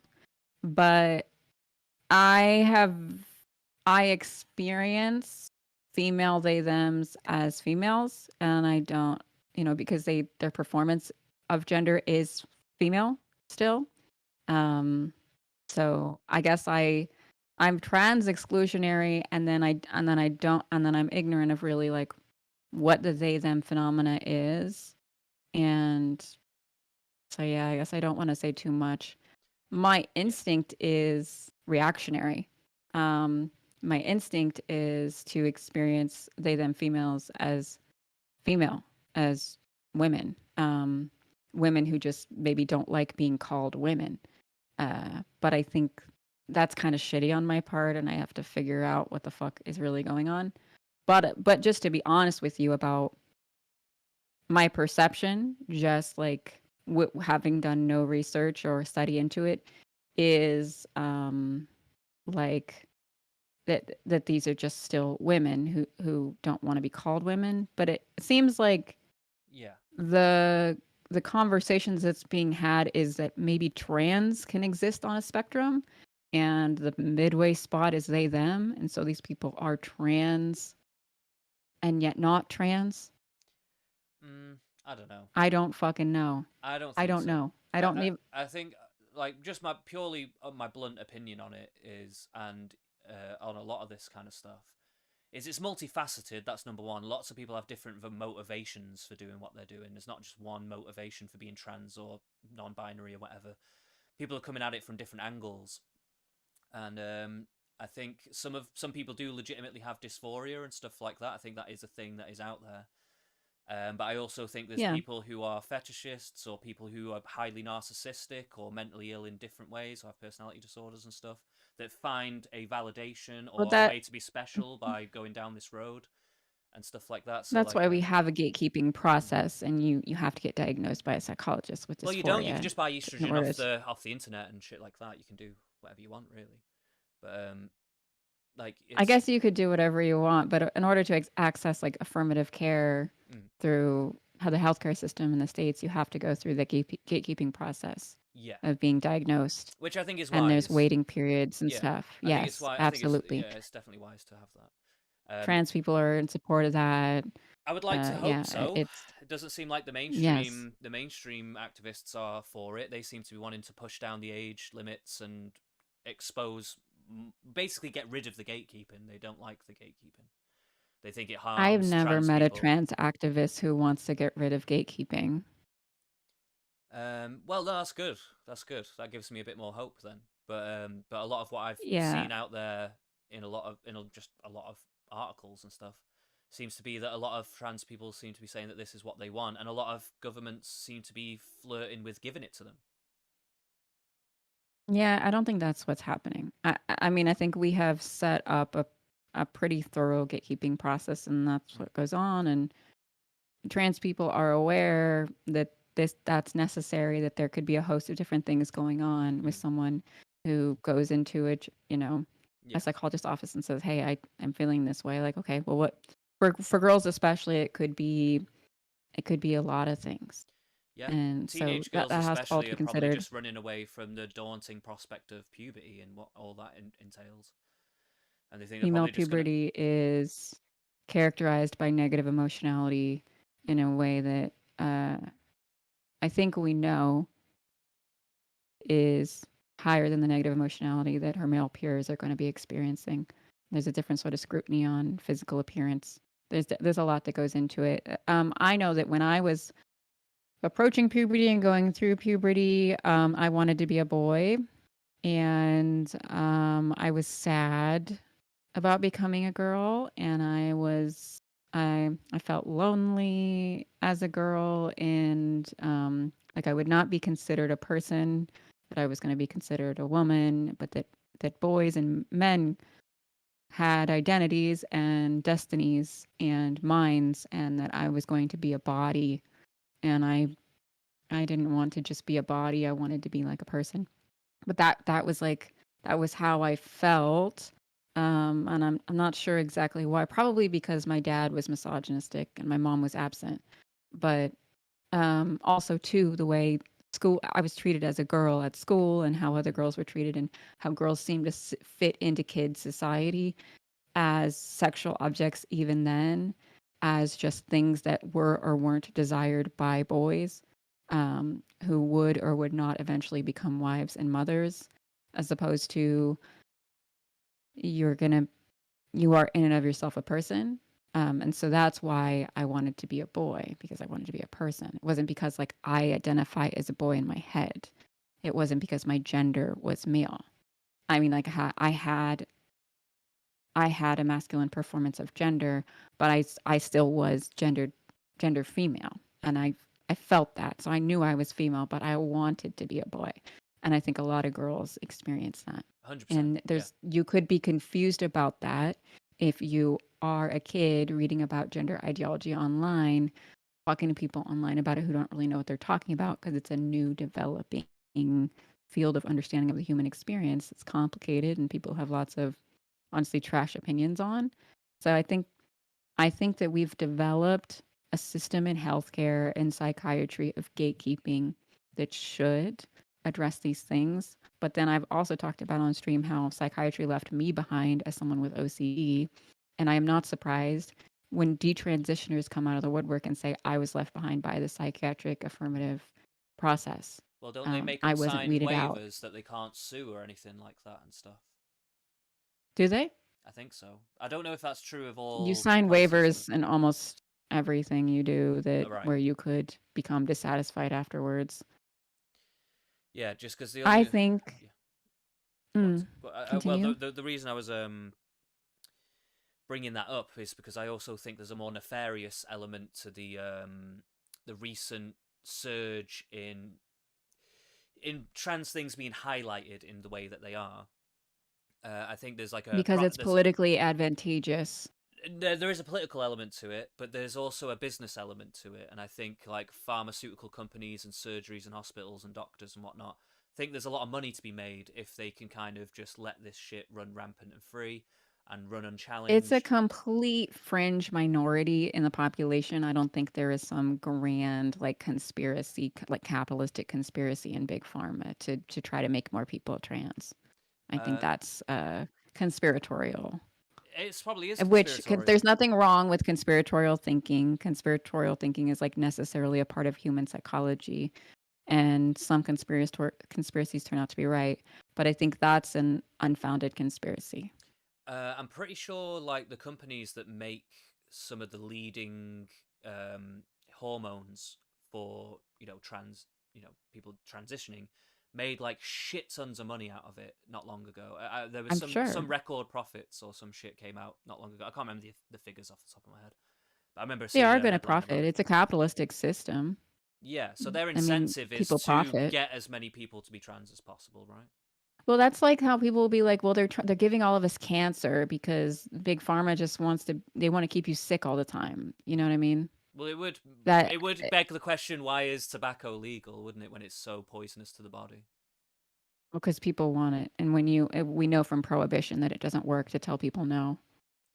But That there's they'll just create the black market for it that will be dangerous. yeah, sure, sure. Like another reason why I What think like prostitution should be legal, I'm not necessarily why saying it marijuana should. should be I'm legal not saying it everywhere. shouldn't be. I'm not. To be honest, I'm not trying to say that they are giving us cancer exactly or whatever.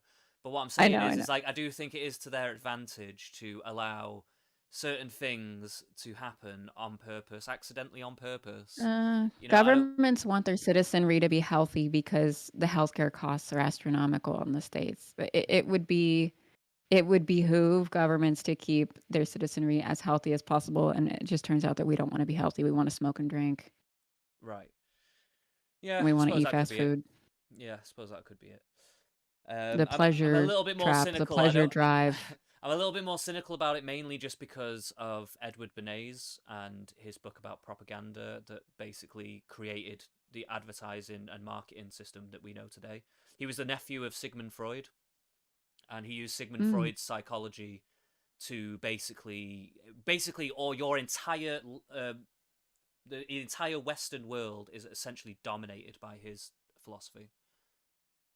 Um, Apostle of Prometheus first time chat says, "Who's the feminist? It's me. I'm the feminist. It's me." The woman, the woman. so yeah, definitely look So into were Edward you Bernays making the if you oh, haven't heard of him sorry. before. Oh, just to Want say, me to write it down? What? yeah, there is actually a documentary called "The Century of the Self," which was done by Adam Curtis, which actually goes into this whole situation in a lot more detail, and it's a brilliant documentary. You should check it out. Maybe even watch it on stream. I Okay. guess I'm pretty sure it's on YouTube. Oh, we could. Do you want to right now, or are you just saying on my Oh own no, time? I just meant in general. I'm gonna have to go in about half an hour ish, maybe a bit Okay. longer. I could probably hang on for a little bit longer. My partner's Okay. gonna be back from work soon. That's all.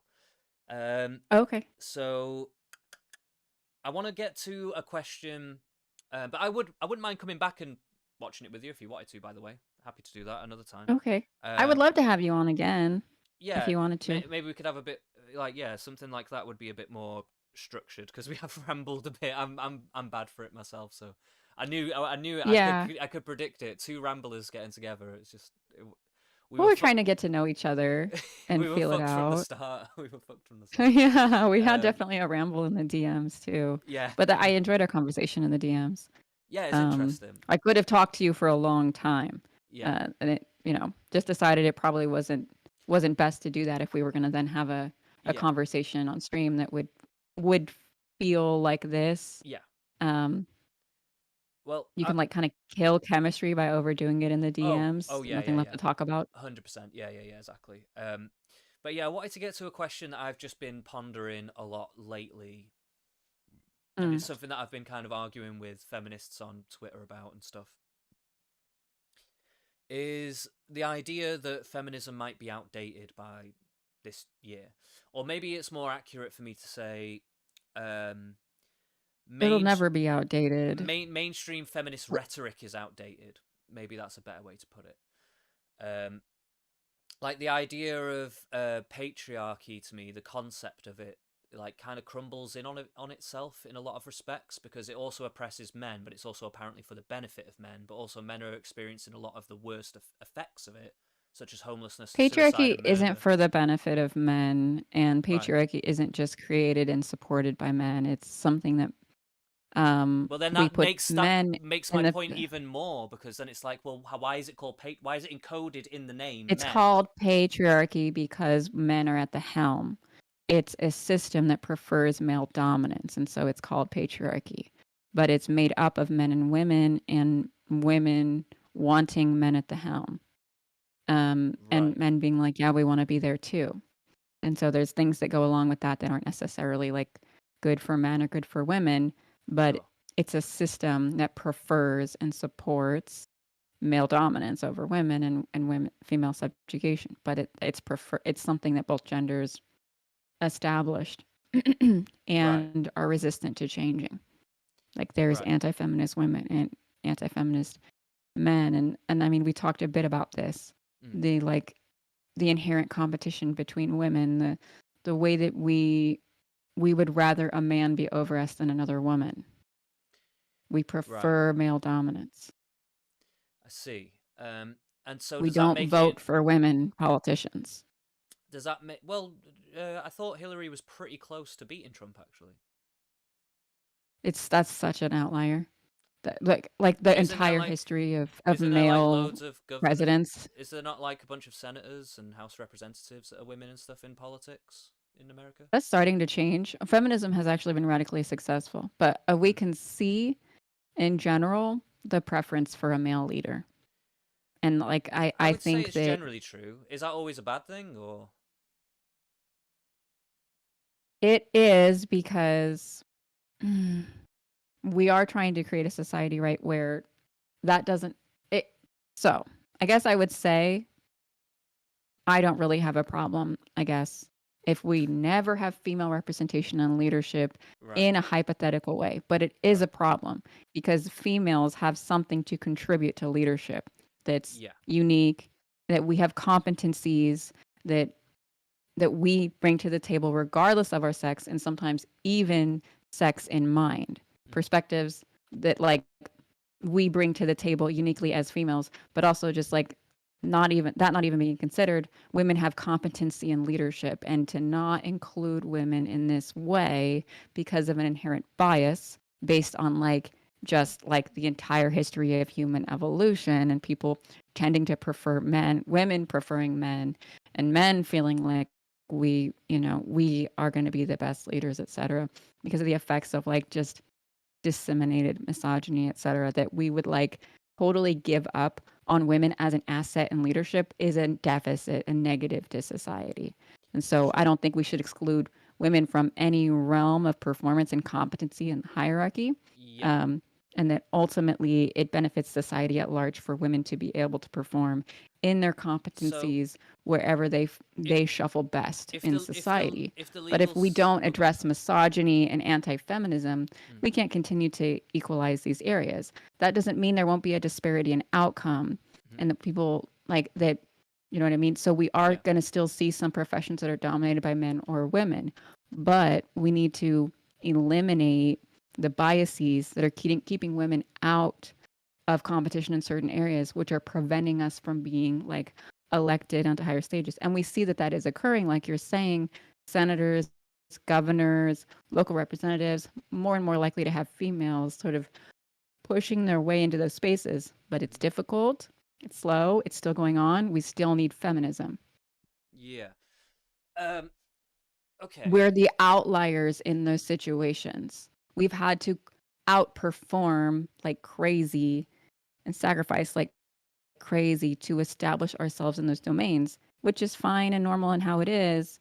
But this is evidence to me that we're still very much settling into a feminist like incline towards an egalitarian society, if egalitarian is even the right word, because I'm not saying there has to be equality of outcome, but like people will still shuffle themselves based upon preference and competency. Mm-hmm. And there's influence based upon biological reality in relation to those things Sure. on average. Yeah. But there's a reason that before women were not in those arenas at all. You know, Yeah. structural and Well, social that's a barriers, legal misogyny, thing. etc. Yeah. And Yeah. it's starting to change. Yeah. Yeah, yeah, yeah. So like And so my thing with patriarchy is that I think it's better described as a legal system generally. And like, well, it's a societal structure. well, I just think It's not just a legal system. It was in the legal I system, and just think it that's a becomes too different abstract. arm of enforcement. Maybe it used to be for patriarchy. Sorry. I just think it gets a bit too abstract after that. Um, Hmm.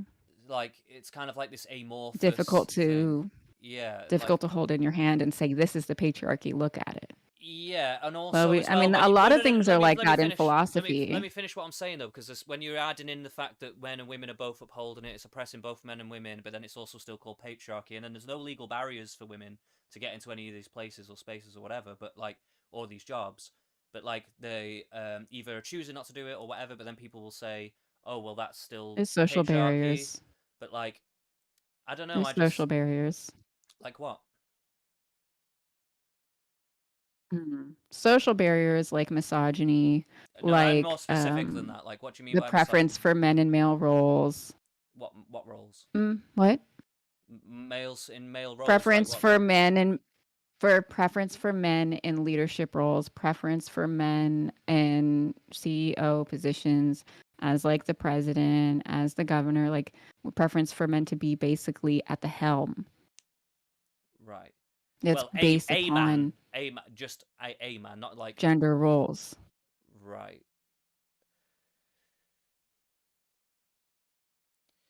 The distaste for women in leadership that men and women alike share is a social barrier to women competing Right. even with competency in these arenas. But if women are self-imposing And on then there's the issue of themselves, sexual harassment and like commodification of female bodies that does always play a role when I am at work, for example, wherever right, I've been. And it has been much less of a problem in corporate environments because there's a lot of protections in corporate environments. But like, for example, when I worked at a grocery store, when I work in restaurants, when I'm outside of the liberal bubble, the fact that I am like a sexual item, like first and foremost to people who encounter me, I'm either competition for other women or um, I'm a pretty face to a man. Like that's how people interface with me, not as someone and who, what are they doing when that seems like she's happens? really competent. And what are they Hmm? doing? What is happening to you when that is happening? Like, so if a guy is looking at you going, "Oh, that's a pretty-faced woman," what is happening to you on the other What's end? happening is I'm actually experiencing sexual harassment at work that drives me out of the workplace. So, like, anything specific or Yeah, so I've actually had men show up at my house. really? That's Um, stalking then. yeah, I've had stalkers. I've had men would come in a lot and give me gifts. Um, while I was on shift, they would flirt with me while I'm doing my job, and if I didn't flirt back properly, they would complain to management that woman's a bitch. Women would have a sort of animosity towards me if they felt like I looked too pretty that day or were being too nice to the men in order to like manage their attraction to me. And so it was always this knife's edge. Mm. And there's other ways too. It's not that this is something that just happens in grocery stores. It happens everywhere. Like this buzzing under the surface, managing men's attractions to you and female jealousy for you is like always going on, and it does impact your career and the where you're elevated to and people's perceptions when you are elevated. Oh, did she get that because she's sucking dick? You know what I mean? I have Right. some messages in the chat I want to read if that's okay. Yeah, sure. Yeah, go for it. um, Apostle of Prometheus is surprised that I am wearing a cross and have the Last Supper on the wall, but I'm a feminist. Yeah, I don't. I am not like. I think Christianity itself is full of misogyny, but I think like ephemeral Christianity that I kind of like have in my heart isn't. But I'm not a part of a larger religious structure that oppresses me anymore. Thank God. So you're a Um, non-denomination Christian. I'm like a knack Christian. You know what Yeah, I mean? I'm the same. I've got a cross too. Based as fuck. I love Jesus. Hell yeah, brother. Anyways, Leroy the Goy says Knack has been inside Mormon temples. She's gonna show us the secret handshake next hour. Actually, I might show you that like hidden cam footage of the Mormon ceremonies, but I actually made the Oh, decision to never go through the temple. So I don't know what the secret handshake is. oh, have I you never actually decided been to the temple?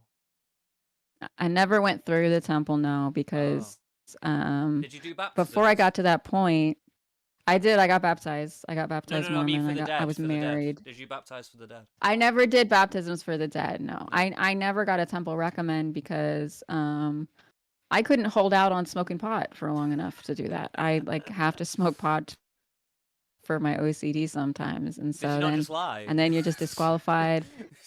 I could have just fucking lied, but Yeah. I don't.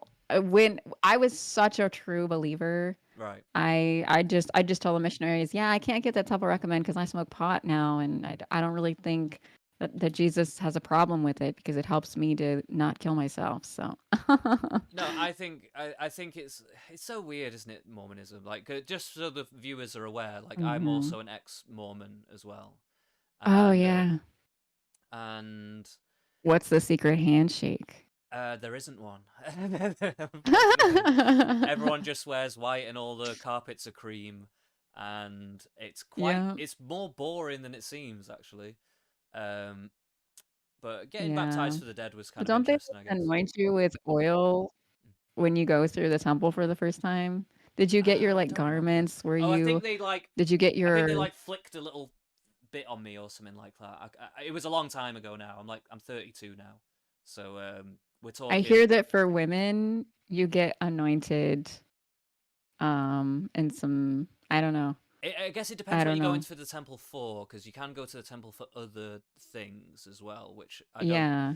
I don't really actually know what they're all about, to be quite frank. I just went there when I was like a teenager, did some baptisms for the dead, thought the church was cool, and that was about it. But I So was a you bit. never got your what's it called? Where you there's like you're supposed to go through the temple fully and get your like endowment. You never got your endowment. Not that I remember, or if I did, I just did. It seemed insignificant to me, so I just forgot it. But like, I think I you don't have to remember. be like a certain age to get your endowment. Yeah, it seems like something And that it's like a teenager wouldn't do. But like, I don't. Yeah, I don't mm-mm. remember doing it. I doubt it. Yeah, I doubt it. Yeah. I didn't want to do it. I had heard from other women that like they went through and got their endowment and it was like the end of Mormonism for them. I was like, I think the end's going to be right here before all that endowment bullshit. Well, I had a bit of a weird um journey with it. Like I was a true believer at certain times because I was born into it, and then so I had times where I was like really believing it, but then I was also the little shit that was like asking the really difficult questions, like Me too. why is Judas considered a bad person when he's literally integral to God's plan and blah blah blah. It's like literally God wouldn't be on the cross if not for Judas, but Judas like he needed to do that basically. He needed to betray Christ in order for repentance to be able to be a thing. So like how does all this work? And then just be like, oh, just pray to God and ask him and you'll get an answer. And I'd be like, oh, that was a cop out. Judas breaks my fucking heart. Mm. That contradiction that you just mentioned. Mm. Like yeah, so he's integral to God's plan. Um and Jesus would have forgiven him, right? If Yeah. he'd come and asked for repentance. And so And he kind of is did by Judas killing in hell himself, I guess. forever? Like or hmm? I guess he did kind of repent in a way by killing himself. Depends how you look at that situation, I suppose. But like, I guess it really depends how God looks on suicide, but I think yeah. it's a sin, right? Usually that's how it's construed, Bec- but I don't like to presume to know what is beyond this we mortal realm. don't know God's will Yeah, at the all. Or Bible is like still people just who a say book they written hear by God's people. voice. Yeah, the Bible is Yeah. still a book written Yeah. by people. So I believe in a concept of God, which could be the universe or an entity or something. I don't know. I don't presume to know. You don't But think he's an actual man who I has polygamous wives? I believe that God is Alanis Morissette. No, have you ever seen? Yeah, hell yeah, brother Dogma. Yeah, yeah.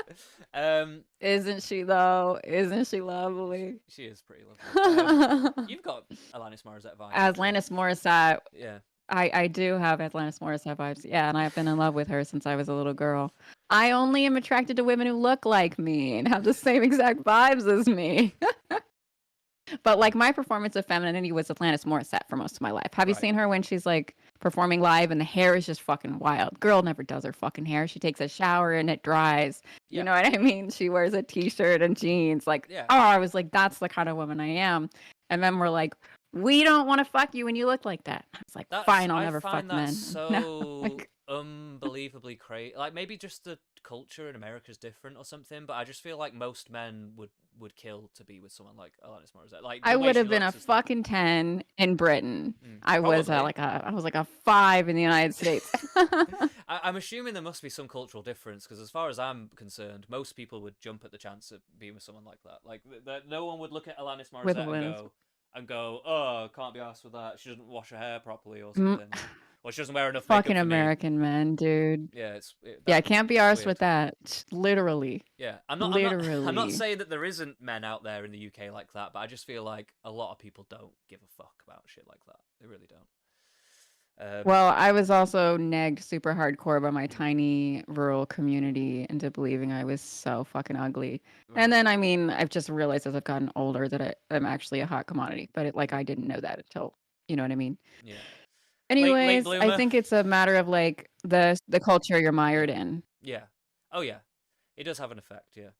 But I wanted to talk a little bit more There- about Mormonism a little bit because it's not often I meet another yeah, ex-Mormon, and I actually kind of want to know your because I don't know if we're going to talk much more about the feminism, especially now that I'd need to go soon. But I would like to come back and speak about it in a more clear-cut, maybe debate structured style. way. Yeah, yeah. To speak Okay. about a specific thing on the I would also feminism just stuff. like to have more discussions with you too, but the Sure. debate thing would be based. Yeah, yeah. We'll work that in Um, somewhere along the line, but yeah, I'll come back just for random ass discussions as well if you want.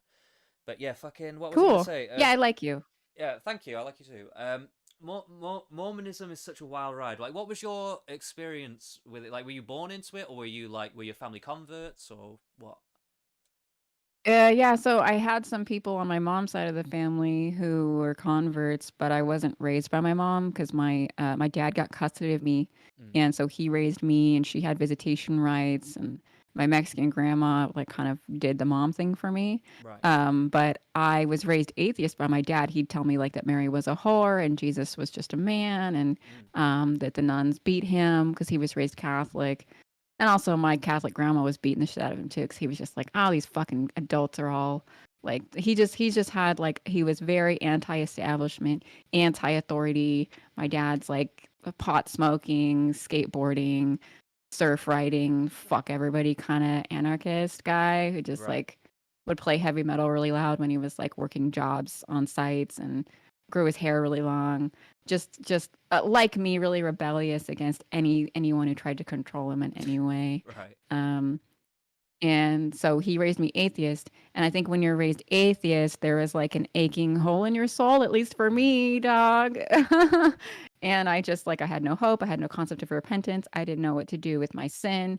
I didn't know mm, what to do with the sin other people did against me. I didn't know how to forgive. I didn't know how to like, I had an innate understanding of love, obviously, that all children do, yeah. loving your parents, wanting love from other people. But I was like, um, going through a lot of horrible things in childhood and Sure. didn't know how to deal and reconcile with it without a structure of Christianity. And then the Christianity that was modeled to me by my Mexican grandma was really hypocritical and very homophobic. Mm, So it didn't like that either. It didn't seem very forgiving or loving. And the Christians around me didn't seem like that either. So I was like, mm, fuck all of that. And I never really learned who Jesus was or any of it. okay. At one point, my dad introduced me to the concept of the secret, and that gave me actually a prayer practice. If you know anything about this secret, it's like a belief that you can construct the world around you with your thoughts, Oh, which so isn't necessarily true. which is kind of like a almost Aleister Crowley type shit. Yes, Yeah, yeah. yes. It's Okay. Aleister Crowley type shit. Mm. It's believe and then achieve. It's like manifesting reality Yes. with Right. your magic god brain. Mm. And so, but that did end up giving me a prayer practice and my life improved. It was better than atheism, at least. Mm. But you can go to crazy places with that Oh Aleister yeah. Crowley shit, the secret shit, Yeah. Very the magic key, egotistical etc. people get a hold of that and they go wild. Yeah.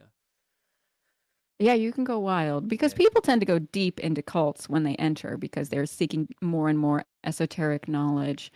Um, and they are trying to fill something. We are trying to heal a wound in the soul, I feel Yeah. like. Um, anyways, So then I'm Christian and etc. No, I'm atheist, etc. My whole fucking life, and the secret starts not making sense to me as an adult, and I'm again really aching for what's the meaning of life, what's all this agony I have, what does any of it matter? I also have OCD and a ton of negative emotionality that contributes. Sure. So I go through college, I exit college, and I'm like, why am I even alive? Da, da, da, da, da.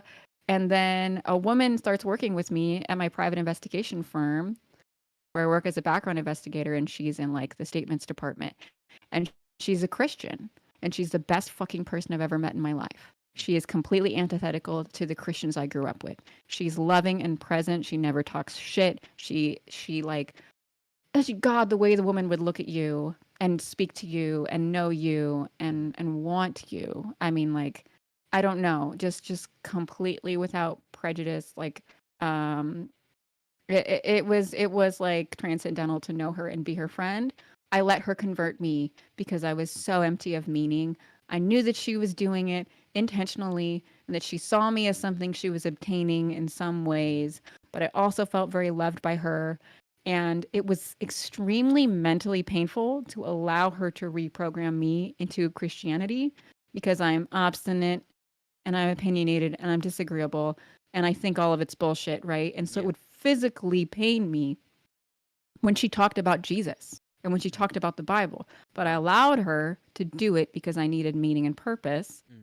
And so she folded me into her Christian community, and I started to take it on, and I started to ride the alt-right pipe at the same time. It was like a very Ah, negative experience in a right. lot of ways. Okay, right. But then I started to experience like transcendental human emotion and activating the religious parts of my brain. I had some very, I think, real experiences with Jesus, Sure. homie G, and whether that shit's real or not, I don't even really care because I had a real experience in my brain. You know Yeah. what I mean? If it brings purpose And to your that life, then ultimately it's helped me. worth it. Yeah, yeah, 100%. Yes, yes. I was able to forgive my mother. I was able Mm. to forgive myself. I was able to move on with my life. I took on Fucking, a bunch of other bullshit along the way. I of became course. ex-bi.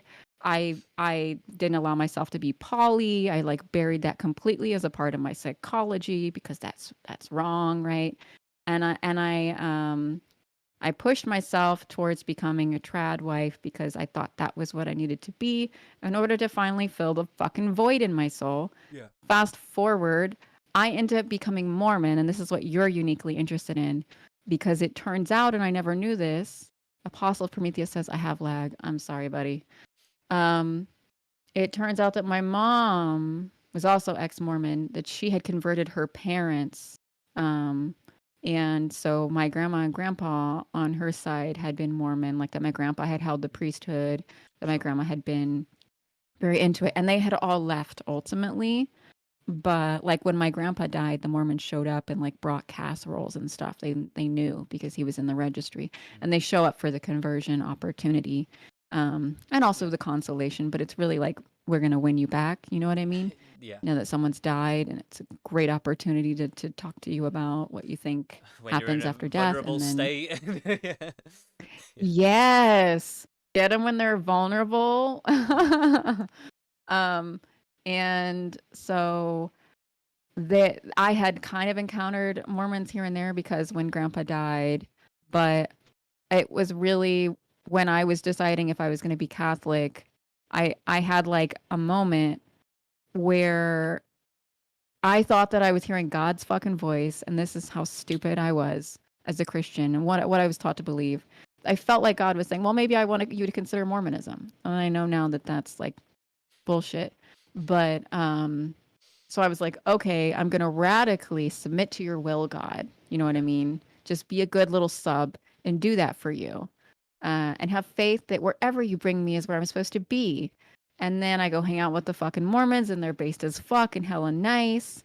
And I was like, oh, I feel good here. If I feel good, if the Holy Spirit is here, it's where I'm supposed to be, right? And so I had a conversion process. They show me the fucking Joseph Smith video where they're like, Joseph Smith is based as fuck, y'all, hella nice. Everybody else is just like stupid on God for real 100. Yeah. And Okay. so I was also in a very negative place in terms of like my sexuality. Like I had told my partner that we couldn't have sex anymore. My friends had told me you can't live with him anymore because that's cohabitating. So I had to move out of my fucking house. I was living with my mom at her boyfriend's house, Oh, and my it's not a healthy emotional environment. My mom's got borderline personality disorder. right. He's got probably something going on too. So I was living in agony. And honestly, and I look at pictures of me from that time, I was wan and gray.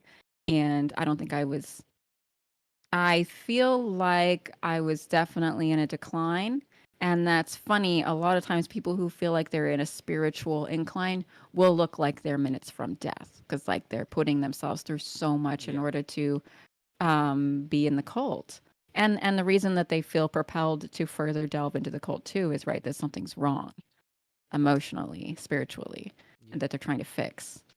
And a lot of Mormonism too is like, are you worthy? Are you good enough? Are you pure? And Yeah. it's like, no, none of us is fucking pure, dog. None of us is gonna But be worthy. it's a What are you talking conflicting about? message because they'll also say things like, "Oh, repentance" and blah blah blah. So repentance, you're not meant to be perfect. You're meant to. The option of repentance is so you can commit sin, you can make your mistakes in life, and learn and grow and progress as a person, right? Become a better person. That's the whole point of repentance. But then there's this whole culture in Mormonism where they kind of expect you to be perfect from the jump. And yeah, like you say, you have to be worthy. You have to keep this standard at all times and stuff like that. And it's like Jesus wasn't even saying this shit himself. Like, you know what I mean? It's bizarre that they have No. this kind of whacked out standard that they've set. And I remember that I don't know if it was like this in your church or not, but in our church there was always a lot of gossip going around about people. If anyone had ever done anything, like so, for instance, if one of the boys had been masturbating or something and he'd been taken to the bishop or whatever, like fucking, which happened to me by the way. That's why I'm saying that. You You know, were taken to the bishop because you were beating off. it was one of the most humiliating Oh experiences of no. my life, and basically, I can't fucking believe that. like rumors would go around and stuff like that, like people not being, because like you know in the sacrament when you're doing the sacrament, you're not allowed to take the sacrament if you've been sinning recently, if you've been doing any like serious sins, and people would be looking out to see who's not taking the sacrament this week, and then like the rumors would start flying around like, well, what have they done, like what's happened, like kind of a thing. And Mm. I don't know, I just always found all that shit so annoying. It was a really annoying atmosphere to be in. And like I'm from a quite a working class background, and a lot of the people in the church were middle class or up, and so we were like kind of black sheeped as well because of that. So oh, this fucking internet connection, man, this fucking it's bloody awful. Oh my god, I'm trying to talk. So aggravating. He doesn't have a lot of. I'm Ah, so you're sorry. back. You're back. Next No, it's time we're cool. not gonna do it this way. I'll be better, faster, Yes, yeah, we'll figure out stronger, a smarter. better way. Yeah, we'll figure out a better way, definitely. But what was I saying? Think this Basically, far. I'll figure. You were saying basically like it. They were. It was a middle class arena at yes, church, but you were a working class yeah, person, and we were kind of and black sheeped because of that. Like we were kind of like yeah. looked down on kind of a thing as well. Which again, it was just there was things going on that were just ran contrary to like a lot of the teachings that they were trying to teach. Like don't judge lest you be judged yourself was like a big thing.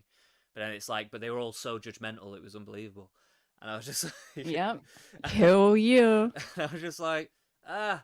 So like, yeah, my journey ended up going like my mum and dad stopped going when I was about 16, 17, and then I stopped going about 6 months after that, and um, Mm. and then I kind of became hardcore atheist for many years. As you do. Yeah, As a lot of people do when they yeah, leave. and then I realized that atheism is kind of a farce, and also is not like you Yeah. experienced. There's no edification to it. There's no deeper meaning or feeling of purpose to it, and also it's not even What as do you fun to do talk with the about. aching emptiness in your soul when you're a fucking atheist? What do you do with the part of you that cries out for God and meaning and truth and beauty and love? You Like just I do don't loads of know. I can't.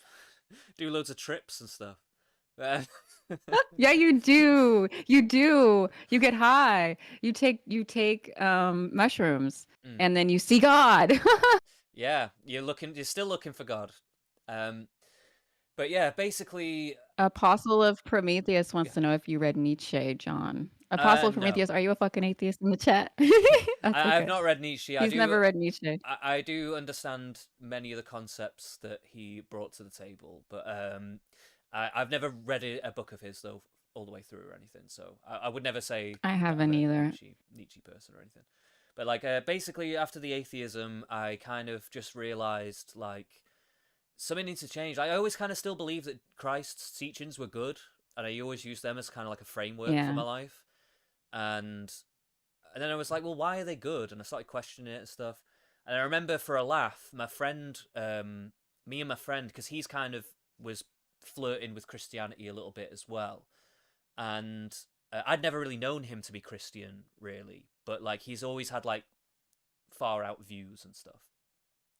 And basically, we both said to each other, "Oh, let's read the Gospels. Let's read the stuff about Jesus, right?"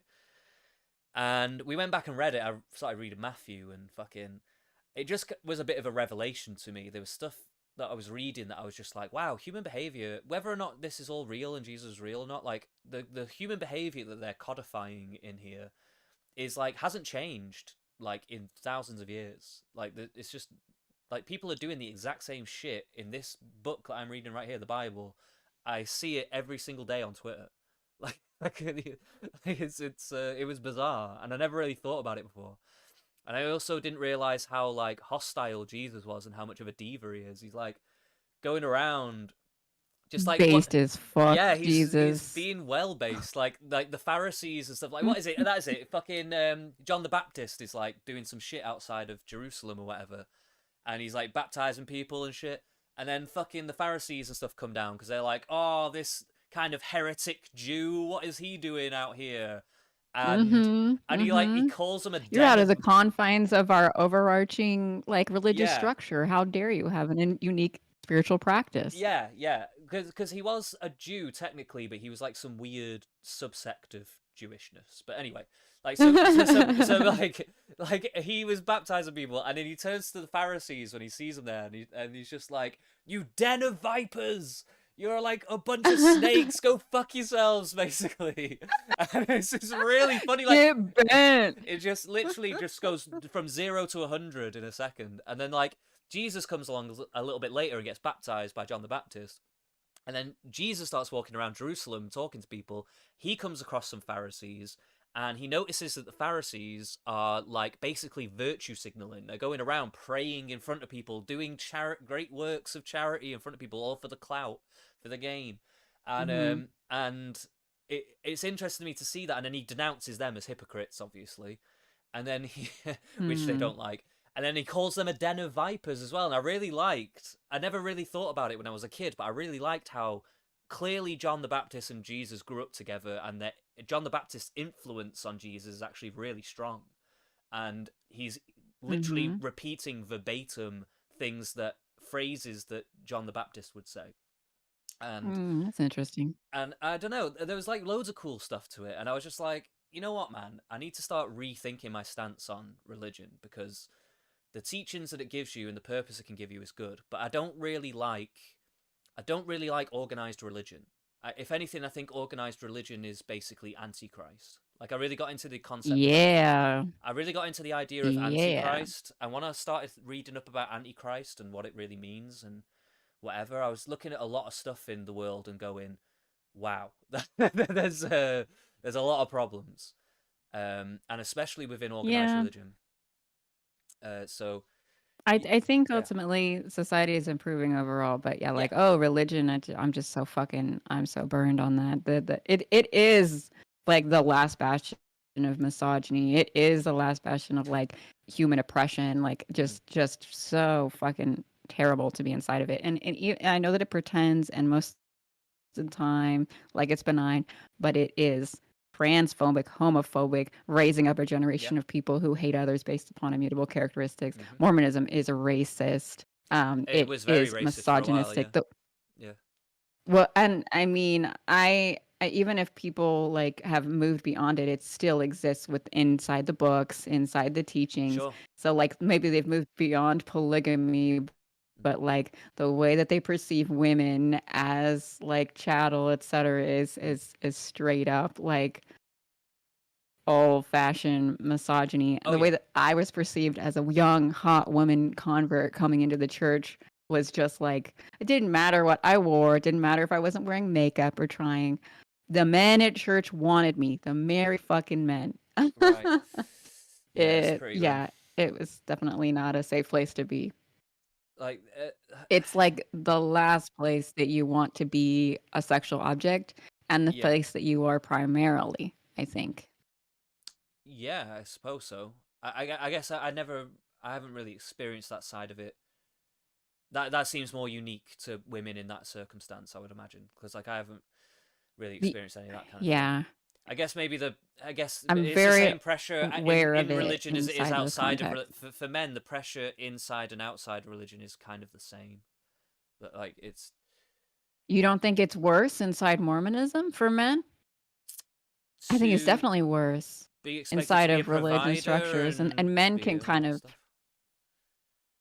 yeah, you're expected to be like a, a specific type of provider inside of Mormonism, Yeah. right? Like it's just I think that the pressure is probably way more inside of Mormonism than outside of it. There's got to be a huge relief, in at least discovering I like you would have the say option. it's not that huge of a difference personally. Like Um, I don't. for me, it was Uh, huge. It was huge to leave the church as a woman, to be able to wear this fucking dress. You know yeah. what I mean?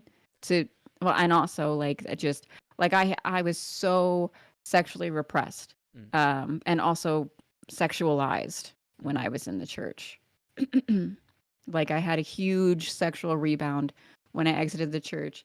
I like, yeah, yeah, it's a big part of um, why I started to go into performance of femininity because I was denied me in a certain way inside the church. And yeah. the way that I had to perform femininity inside the church was um, clipped and Mormon, and you know what I mean? So I still had to Yeah. perform femininity. You have to perform masculinity or femininity to fit in at church, right? You have to Yeah, I wear guess the so. costume. Yeah, yeah, I suppose so.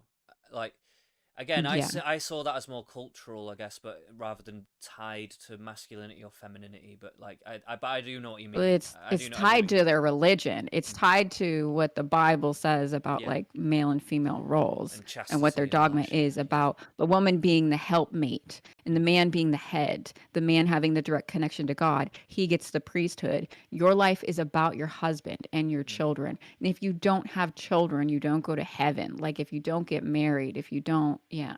It's like it's you are a woman before anything else, and the woman is designed from Adam to be a complement to him. Mm. She's not a person in and of herself. And so Adam needs her. So maybe there's ways that he's incomplete too, but he has the direct connection to God. He was created first. He's the protagonist. You're the Right. helpmate. That's what we're literally called. Yeah. You fit into him. He doesn't fit into you. Mm. You know what I mean? Yeah. Which I honestly, I know exactly what you're saying. Like that whole concept is definitely there in religion. I think the way I've come to view it now as like a kind of non-denomination Christian, and kind of worship in my own way. I kind of see men and women. Yes, they complement each other, but they're a unifying force. Like it's not that one is better or worse than the other. It's that they are meant to be together, if that makes sense. Like just nature Mm. biologically, and that they kind of complete each other. So it's not like, oh, the man has to be the leader or blah blah blah, or has to take a specific role. It's more that like the natural roles that exist just based on circumstances will probably present themselves between these two unique people. So it's not always going to look the same between different couple individually, but like there'll be a lot of overlap probably. But like, but it can vary, and there's no need to make it so strict. You know, like in the religious sense, there's no need to make a woman like say have to be the housewife. Like yes, okay, she's going to have to bear children. You're going to have to wonder about how you're going to work that out. But it doesn't necessarily mean that she's If you want constrict. children. Yeah, if you want children or whatever. I mean, I meant to say if you wanted children. Yeah, yeah. But like, say, But that doesn't necessarily mean she's conscribed into being a housewife for the rest of her life or something. You know what I mean? It's that kind of thing. Hmm. So like that's how I tend to Yeah. look at it. That's how I tend to look at it now, generally. And to be honest with you, I think I don't even know if I ever really bought into that kind of stuff, even when I was in the church. To be honest, because they did obviously Yeah. try to make those kinds of ideas. They did try and put it on us, but I just never bought it, I guess. And maybe I have three younger sisters and a really big female-led family, so like I've always Mm. just You seen did women. say that. Yeah, I've always just seen women as like complete people, like and with which is I know that sounds like a really obvious thing to say, but like you've mentioned, some people do actually have a problem with that, and Hmm. it's always been bizarre to me how like sometimes how women can either be viewed or treated based on this kind of stuff. Like there's times where it goes against women, like you say, you can get harassed or like you can have these things happen, but there's also ways in which it can like benefit as well, like where yeah, there's a lot of times where people want to kind of minimize women's agency or their responsibility for their own decisions and stuff. Right, And because we're not people. We're kind of yeah, children in a way, right? yeah, it's like this infantilization thing, and it's I've always found that really bizarre, like personally, because like obviously I've just never experienced that. Like most women I've known have always been very self-determining people and stuff, and flawed, and great and flawed at the same time, just like every other man that I know as well. You know what I mean? So like, it's Hmm. yeah, I've just never been able to get on board with that whole thing. I don't know what that makes me. I don't know if that makes me a feminist or anything, but I've never been able to hold that position in my heart that women are like this. It, yeah, like a childlike creature or something. You know what I mean? Yeah, it's just weird. I wouldn't put the feminist label on you if you didn't want it, but if Mm, you called yourself a feminist, I wouldn't tell you that you weren't based upon what you've described to me about your beliefs. mm, Because, like, I see that men are uncomfortable with the term feminist and feminism because it feels female and feminine, and it also seems like there's a current movement that they disagree with and feel like I do not agree with those people. I also don't agree with like man hating extreme mm. feminism or trans exclusionary feminism. Yeah, There, you can still be a unique individual and not have in group like identity ties to mm, feminism while holding feminist belief.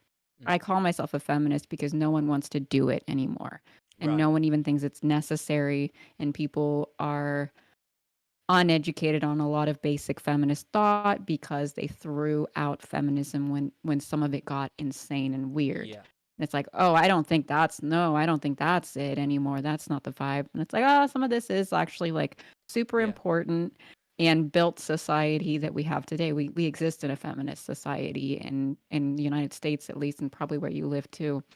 Um, which is why you've met most women you've met have been full and complete people because we have constructed a society where we're allowed to be now in a lot of places, not everywhere in the sure. world for sure. Um, but yeah, I By the really way, enjoyed though, this by the way, conversation with I will you. contend. I will end this conversation just a second, but I will contend just for a bit of food for thought.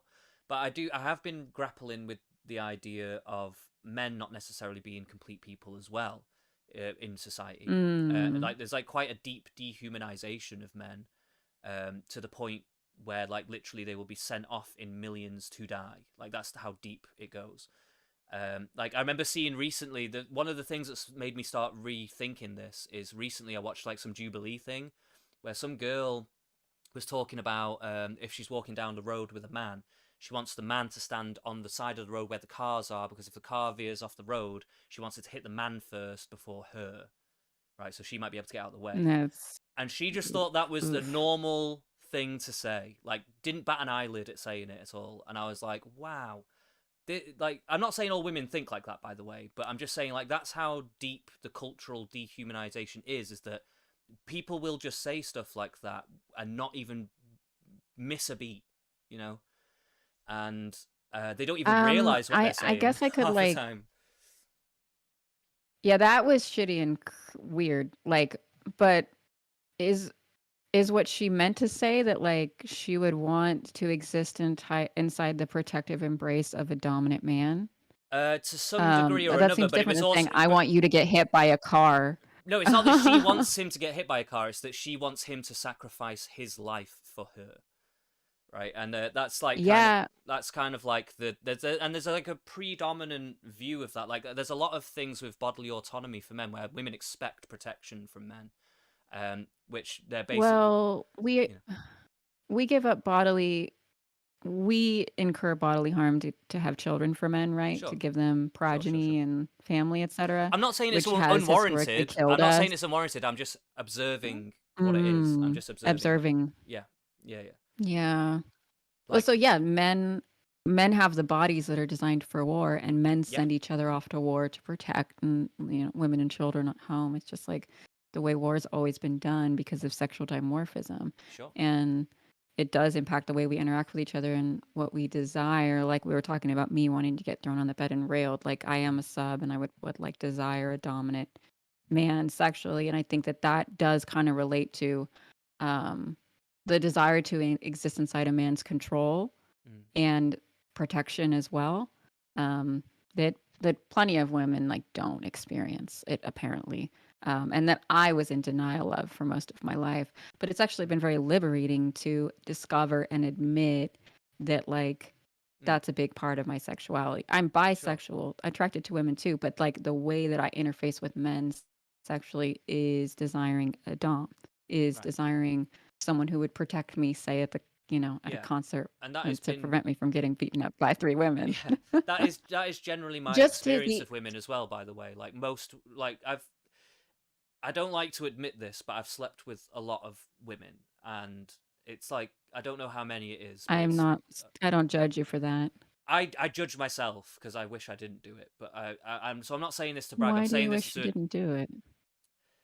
because I think it harmed my growth as a person, and I think it Hmm. stopped me from uh, um, connecting with women in a more healthy way as well. So you feel like the way that you were interfacing, you weren't having like the kind of connections with women that you feel like led to you experiencing us I as like I think or I you think weren't okay. experiencing those sexual interactions in a way that you wish you had. No. I just wish I didn't have them in the first place. So like I just didn't like. I've done it now. It's over with. But basically, my experiences with women doing that, like I've slept with probably over 100 women, and almost Mm. 90% of these women, if not more, were the sub category. It was very rare that I'd run into a Mm. woman that would want to be a bit more dominant in bed or be a bit more of a switch, maybe. Um, Mhm. but those were always a very welcome addition because it meant it was a bit more spicy, and it also meant you felt attractive as well. You weren't just constantly giving; you got to feel Mm. desired as well a little bit, you know. I Um, think that men long for that. I mm, think that I've noticed men when they feel brave enough let me know that they'd like for me to make them feel desired too and pursued mm, and cherished and even controlled, etc. But then there are some men who are very, very dominant and they would never want you to be in control. It's yeah, like not what they like. yeah, Um, but there might be a way in which some men who are maybe like you were describing uh, desire to be cherished and like held gently and admired, etc. The way women in general get to mm. experience. Um, It's a very rare thing to men for men to anyways, experience, but yeah, like. I can't remember why we got onto this, but now I wanted to make a final point that to leave you with, and then well, I fucking we you start were rambling talking. off and going on tangents. And I can't fucking remember what I was fucking We saying. were just talking about your hoe phase. Yeah, we You were felt talking like about your my hoe whole face. phase is not conducive to like you feel like you wish you didn't have your hoe phase, but you had to have Yeah, it in a to way, get to yeah, where you are now. yeah, basically, I suppose so, yeah. And I that never kind had of a hoe phase. I'm having it right now. oh, all right. Well, it's good to know. That's good to know. I hope you enjoyed it. I hope you enjoy it more than I did. I guess something I was going to mention though is that I do think I had to make a conscious decision to stop sleeping around and stuff. Mm. And because by the end of it, when it as it was going along, like at first it was great. The first like 20 or 30 people, I was like, this is amazing. I'm just gonna have sex forever. And then 50, 60, it's like oh okay, kind of fun, but it's losing its novelty. And then when I was getting up, up to higher numbers, that's when I was a bit like, I was starting to feel the way probably a lot of women feel when they engage in the casual sex, quote unquote dating market or whatever you want to call it. Um, like where they I feel wouldn't know you. what that's like. I have a body count of 1. Oh, right. So it's like where a lot of women talk about feeling used and abused or just like a sexual object, basically, and Mhm. all that kind of stuff. Like I started to feel a lot more in that respect. Like I noticed that people were using me for a couple of months for some hot sex and then just dumping me when I wasn't convenient anymore and shit like that. And Mhm. yeah, Yeah. so That doesn't feel good. no, it's fucking shite. And then I was just like, um, so I was like, yeah, I need to stop doing this. I can't blame everyone else for everything. I need to just stop sleeping around. And then I just became a bit more of an advocate of not being promiscuous. I'm not trying to be like a hardline Christian, be like, don't ever have sex before marriage. But it's more like just don't prioritize sex, especially to men. When I'm speaking to young men, I try to tell them like, look, don't prioritize sex above everything else because you're gonna regret it later. Women do talk. The term "fuckboy" exists for a reason. That's a male slut right there, and you will be slut shamed in the Fuck women boys hurt groups. us. Between the women, you will be Well, slut they shamed. You will. so there's something very attractive about a man who has sexual experience, but it's so hurtful to be objectified and demeaned and Mm, used by a man sure. and lied to in order to be to so that you'll give him sexual access. Mm, And then the like immediate cold end to the warm affection and intimacy you were sharing, the like sudden drop off is extremely painful. yeah. So I think that's what we mean when we say fuck boy. Like it's not necessarily your body count, but it's the intention in the engagement Yeah. is Yeah. to obtain sexual access and then dip Yeah. and lying in the process Yeah. about those It's intentions. also somewhat of a byproduct though of the social setup where women expect men to be pursuers, and like if there was more women who were more openly like, oh, I'll pursue men, or I'm just want to have sex or whatever, then like less men would feel the need to lie to even get access to sex in the first place. So like there is like an element of like a social, it's like a byproduct of like the kind of social setup. But if like women aren't willing to do I that, don't I just feel like the fuck understand. boy is always going to be there, unfortunately. I don't understand how the women expecting men to pursue them leads to men lying in the pursuit about whether they really So want if you you want to long have term or access not. to sex and you want to have casual sex, but women are expecting you to pursue them not just for casual sex but for other stuff, right? Then like you are put in a situation where you either have no sex or you do something to try and If get you sex. if you want something from women that they don't want to give you, then you're in the position of lying. But plenty It's of not that they women are necessarily don't interested in want to give you, casual because if sex, you right? know, wait, because if you can trick them, quote unquote, trick them into having sex with you, how is that them not wanting to have sex with you?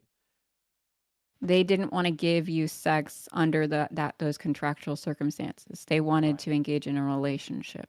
And so right, you have tricked them into giving something up yeah, that they had conditionally strings attached, and you are not going to uphold that yeah, because you never intended to. But yeah. there women interested in casual sex. There is, there is So definitely, but why they're lie? not as they're not as upfront about it. Like they're not going to come up to a man to be like, I just want to have fun and have Oh, casual sex. they're on the dating apps, right? They're on the dating apps. Like this is my intention. This is But like most women aren't on it dating seems apps though. like, Most women aren't on dating apps. but So probably the women who want casual sex are, maybe there's and probably probably the some. women Yeah, who yeah. There's probably some. I But feel like, like you could just feel a woman out in conversation and determine whether she's up for casual sex or not. And then if she isn't up for casual sex, you probably shouldn't lie to yeah. her to gain sexual I, access and then I bounce. I never did that, by the way, just to let you know. But like, I'm just saying that like Based as fuck, base I centrist. didn't have to. I learned to dance, so it's fine. But basically, um, I think what I'm saying, I'm not saying they're right for doing what they're doing. I do think it's wrong. I just kind of see it as like But you're saying I understand it, and you're saying it will continue I to can I occur can see because where it comes from men because want of this social something. dynamic. Yeah, yeah, yeah. And like that's Well, kind of it's just people unfortunate. want something, and so they're going to get it however they want to get it because they Yeah. don't care. I don't think I don't think women being discriminatory. I can see what you're saying.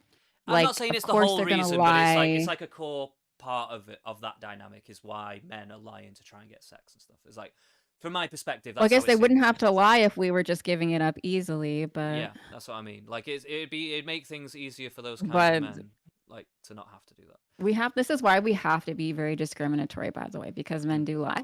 We Yeah, have to sure. be really fucking on it. I would Like, also say to men to be and more discriminatory to women as well, in the same kind of vein. they just feel, and they feel in general less discriminatory, right? Like Mm. instinctively men are less Yeah, discriminatory. They're more open to casual sex. yeah, yeah. They don't really have to like you to Well, want to because have they don't sex get with you. pregnant, so that's why they're more Yeah, risky. yeah. But they shouldn't be Well, though. and they have a more intense sexual drive, don't they? Like the The drive for libido's multiple different. Yeah, partners. libido's definitely different. Yeah, 100%.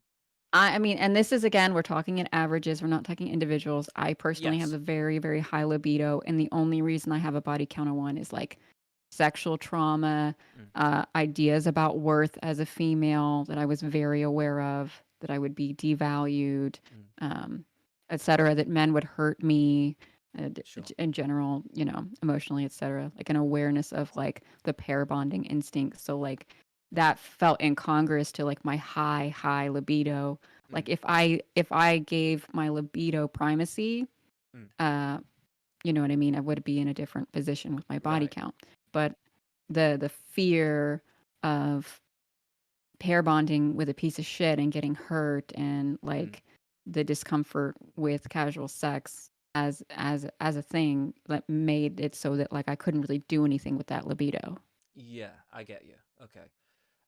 Like, because to be fair, a lot of women do have high libidos as well. Like, I would say on Yeah, average, once it can be like yeah, opened up, once it's yeah. like feels safe to let it rain. I mean, like I think, isn't it true that inside committed marriages, like women have tons and tons of sex? Like I don't know. I would When like I to hope got so. with, I'd like to hope so. Um, a sexless marriage is a tragedy, in my opinion. But I think like well, yeah, I think um the libidos are different when, and yes, I do mean averages. When I'm talking generally about men and women, I'm talking averages. I'm not trying to say yeah, we're anything always talking specifically this averages. way. Yeah, yeah. But when what I'm saying is the libido is different, and we have to acknowledge that because there's a reason why some of the most perverse and horrific sexual acts are usually committed by men, right? And that's because the Right. libido is different. So, like, this is why it's so important to acknowledge the biological differences between men and women, because then it will help us to socialize boys and girls in ways that are actually healthier, rather than trying to put them down this religious route or this kind of like liberal blank slate route or whatever the fuck. Like, we kind of need to embrace biology to a certain level. I think Otherwise, we we're do a just gonna pretty good job of that. And it gets like hopefully. blown out of proportion in the media, like that where everything's all fucked up and the Mm, world is burning. And it's like, oh, actually, like if you go out into the real world and just like touch grass, you can see shit's kind of chugging right yeah, along. It's a lot better than it fucking was, like yeah, even a few years ago. We can continue having these important conversations, etc. But I think like just like I remind myself constantly, like, oh, it's all good. We're figuring it out. And most of the time, when you sit and have conversations with actual people, it's like this. yeah. No, you're right. I mean, a few years ago, I feel like even in real life, I would have normal conversations that would just turn into screaming matches because I'd just say an opinion or Yes, something. a few years Um, ago. Yeah, but yeah, yeah, it yeah. has. I I remember. know what you That's mean why I though. It has changed. Things have quite the levels have simmered. I think generally. I'm thinking about this thing that we were talking about with libido Mm, because like I don't know. So I'm recently like come out as poly and started just like talking I think I've had experiences with talking to two guys in DMs before. One right. that like was very, very intense for me sexually, and one that is like comfortable sexually for me and still exciting, but not as intense.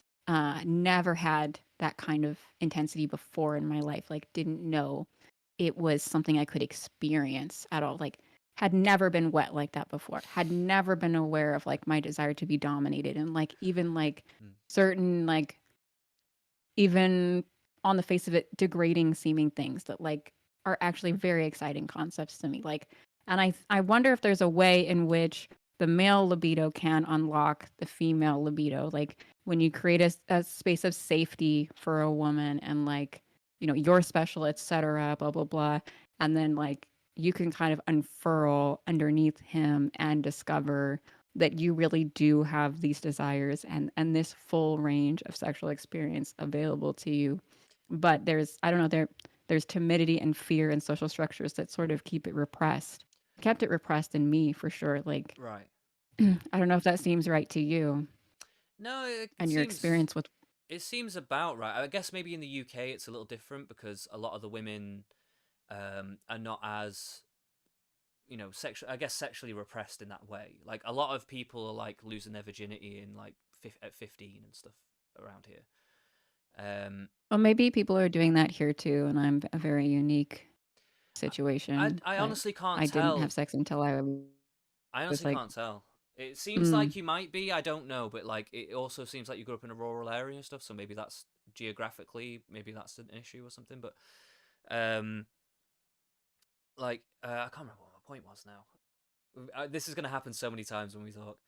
Um, that's okay, that's okay. um, but I should also probably go. I do actually need to go soon. So I can't remember what my last point was Okay, going to well, I'll be let you go. originally, but it doesn't matter. It's been a lovely Do you want to just conversation. like have a okay? It's been a lovely Well, we'll conversation, just and I will mm, happily come back again if you'll have me, and maybe we can watch that documentary.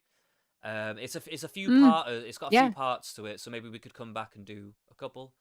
But I think you'd find it Mm-hmm. incredibly interesting if you're into your psychology and stuff like that. Then it's well worth a watch. Um, Mm-hmm. also, yeah, it would be cool to have a debate as well, maybe about some of the finer points of feminism and where I think it's kind of going wrong. But might end Uh, up agreeing. That's the only issue because like you have this whole common sense feminism thing, and I'm starting to think maybe you actually just have a lot of views that I have, and you just use feminist language I more than I probably do. do. That's probably maybe our biggest I difference. have a But I have a feminist framework based upon my experience as a woman mm, in inside the church and society, and sure, so yeah, I just you know. yeah, which Leroy is the fair Goy enough. says if Knack doesn't force her husband to come on and talk about this, they're doomed. Leroy the Goy thinks I'm getting divorced. Have Why? you given him All room to right. be poly as well? I'm assuming it's a two-way thing. Yeah, and he doesn't want He doesn't want to it. be poly. No, because he married a Mormon woman, you know what I mean? Oh, is he still So Mormon? my chat's like, he's not Mormon, but he married a Mormon woman, right? So he had expectations of certain performances of monogamy, etc. Right. And it just turned out that I was repressing a lot. I was repressing a lot. Hmm. I mean, I don't want to speculate too much on that because that's your personal life. But fair enough. Yeah, Hopefully you can right. work it out. But okay, yeah, no, I'll have to leave it there then. But yeah, thanks a lot for having me on. It's been a good laugh speaking to you. It's been interesting. Been rambling on many a tangent. I'm sure we'll have many more in the future. So yeah, thank you Yeah, very much. yeah. Okay. Yeah, it was really great to have you on and get to know you a little better. Yeah, yeah, you too, definitely. All right. Okay.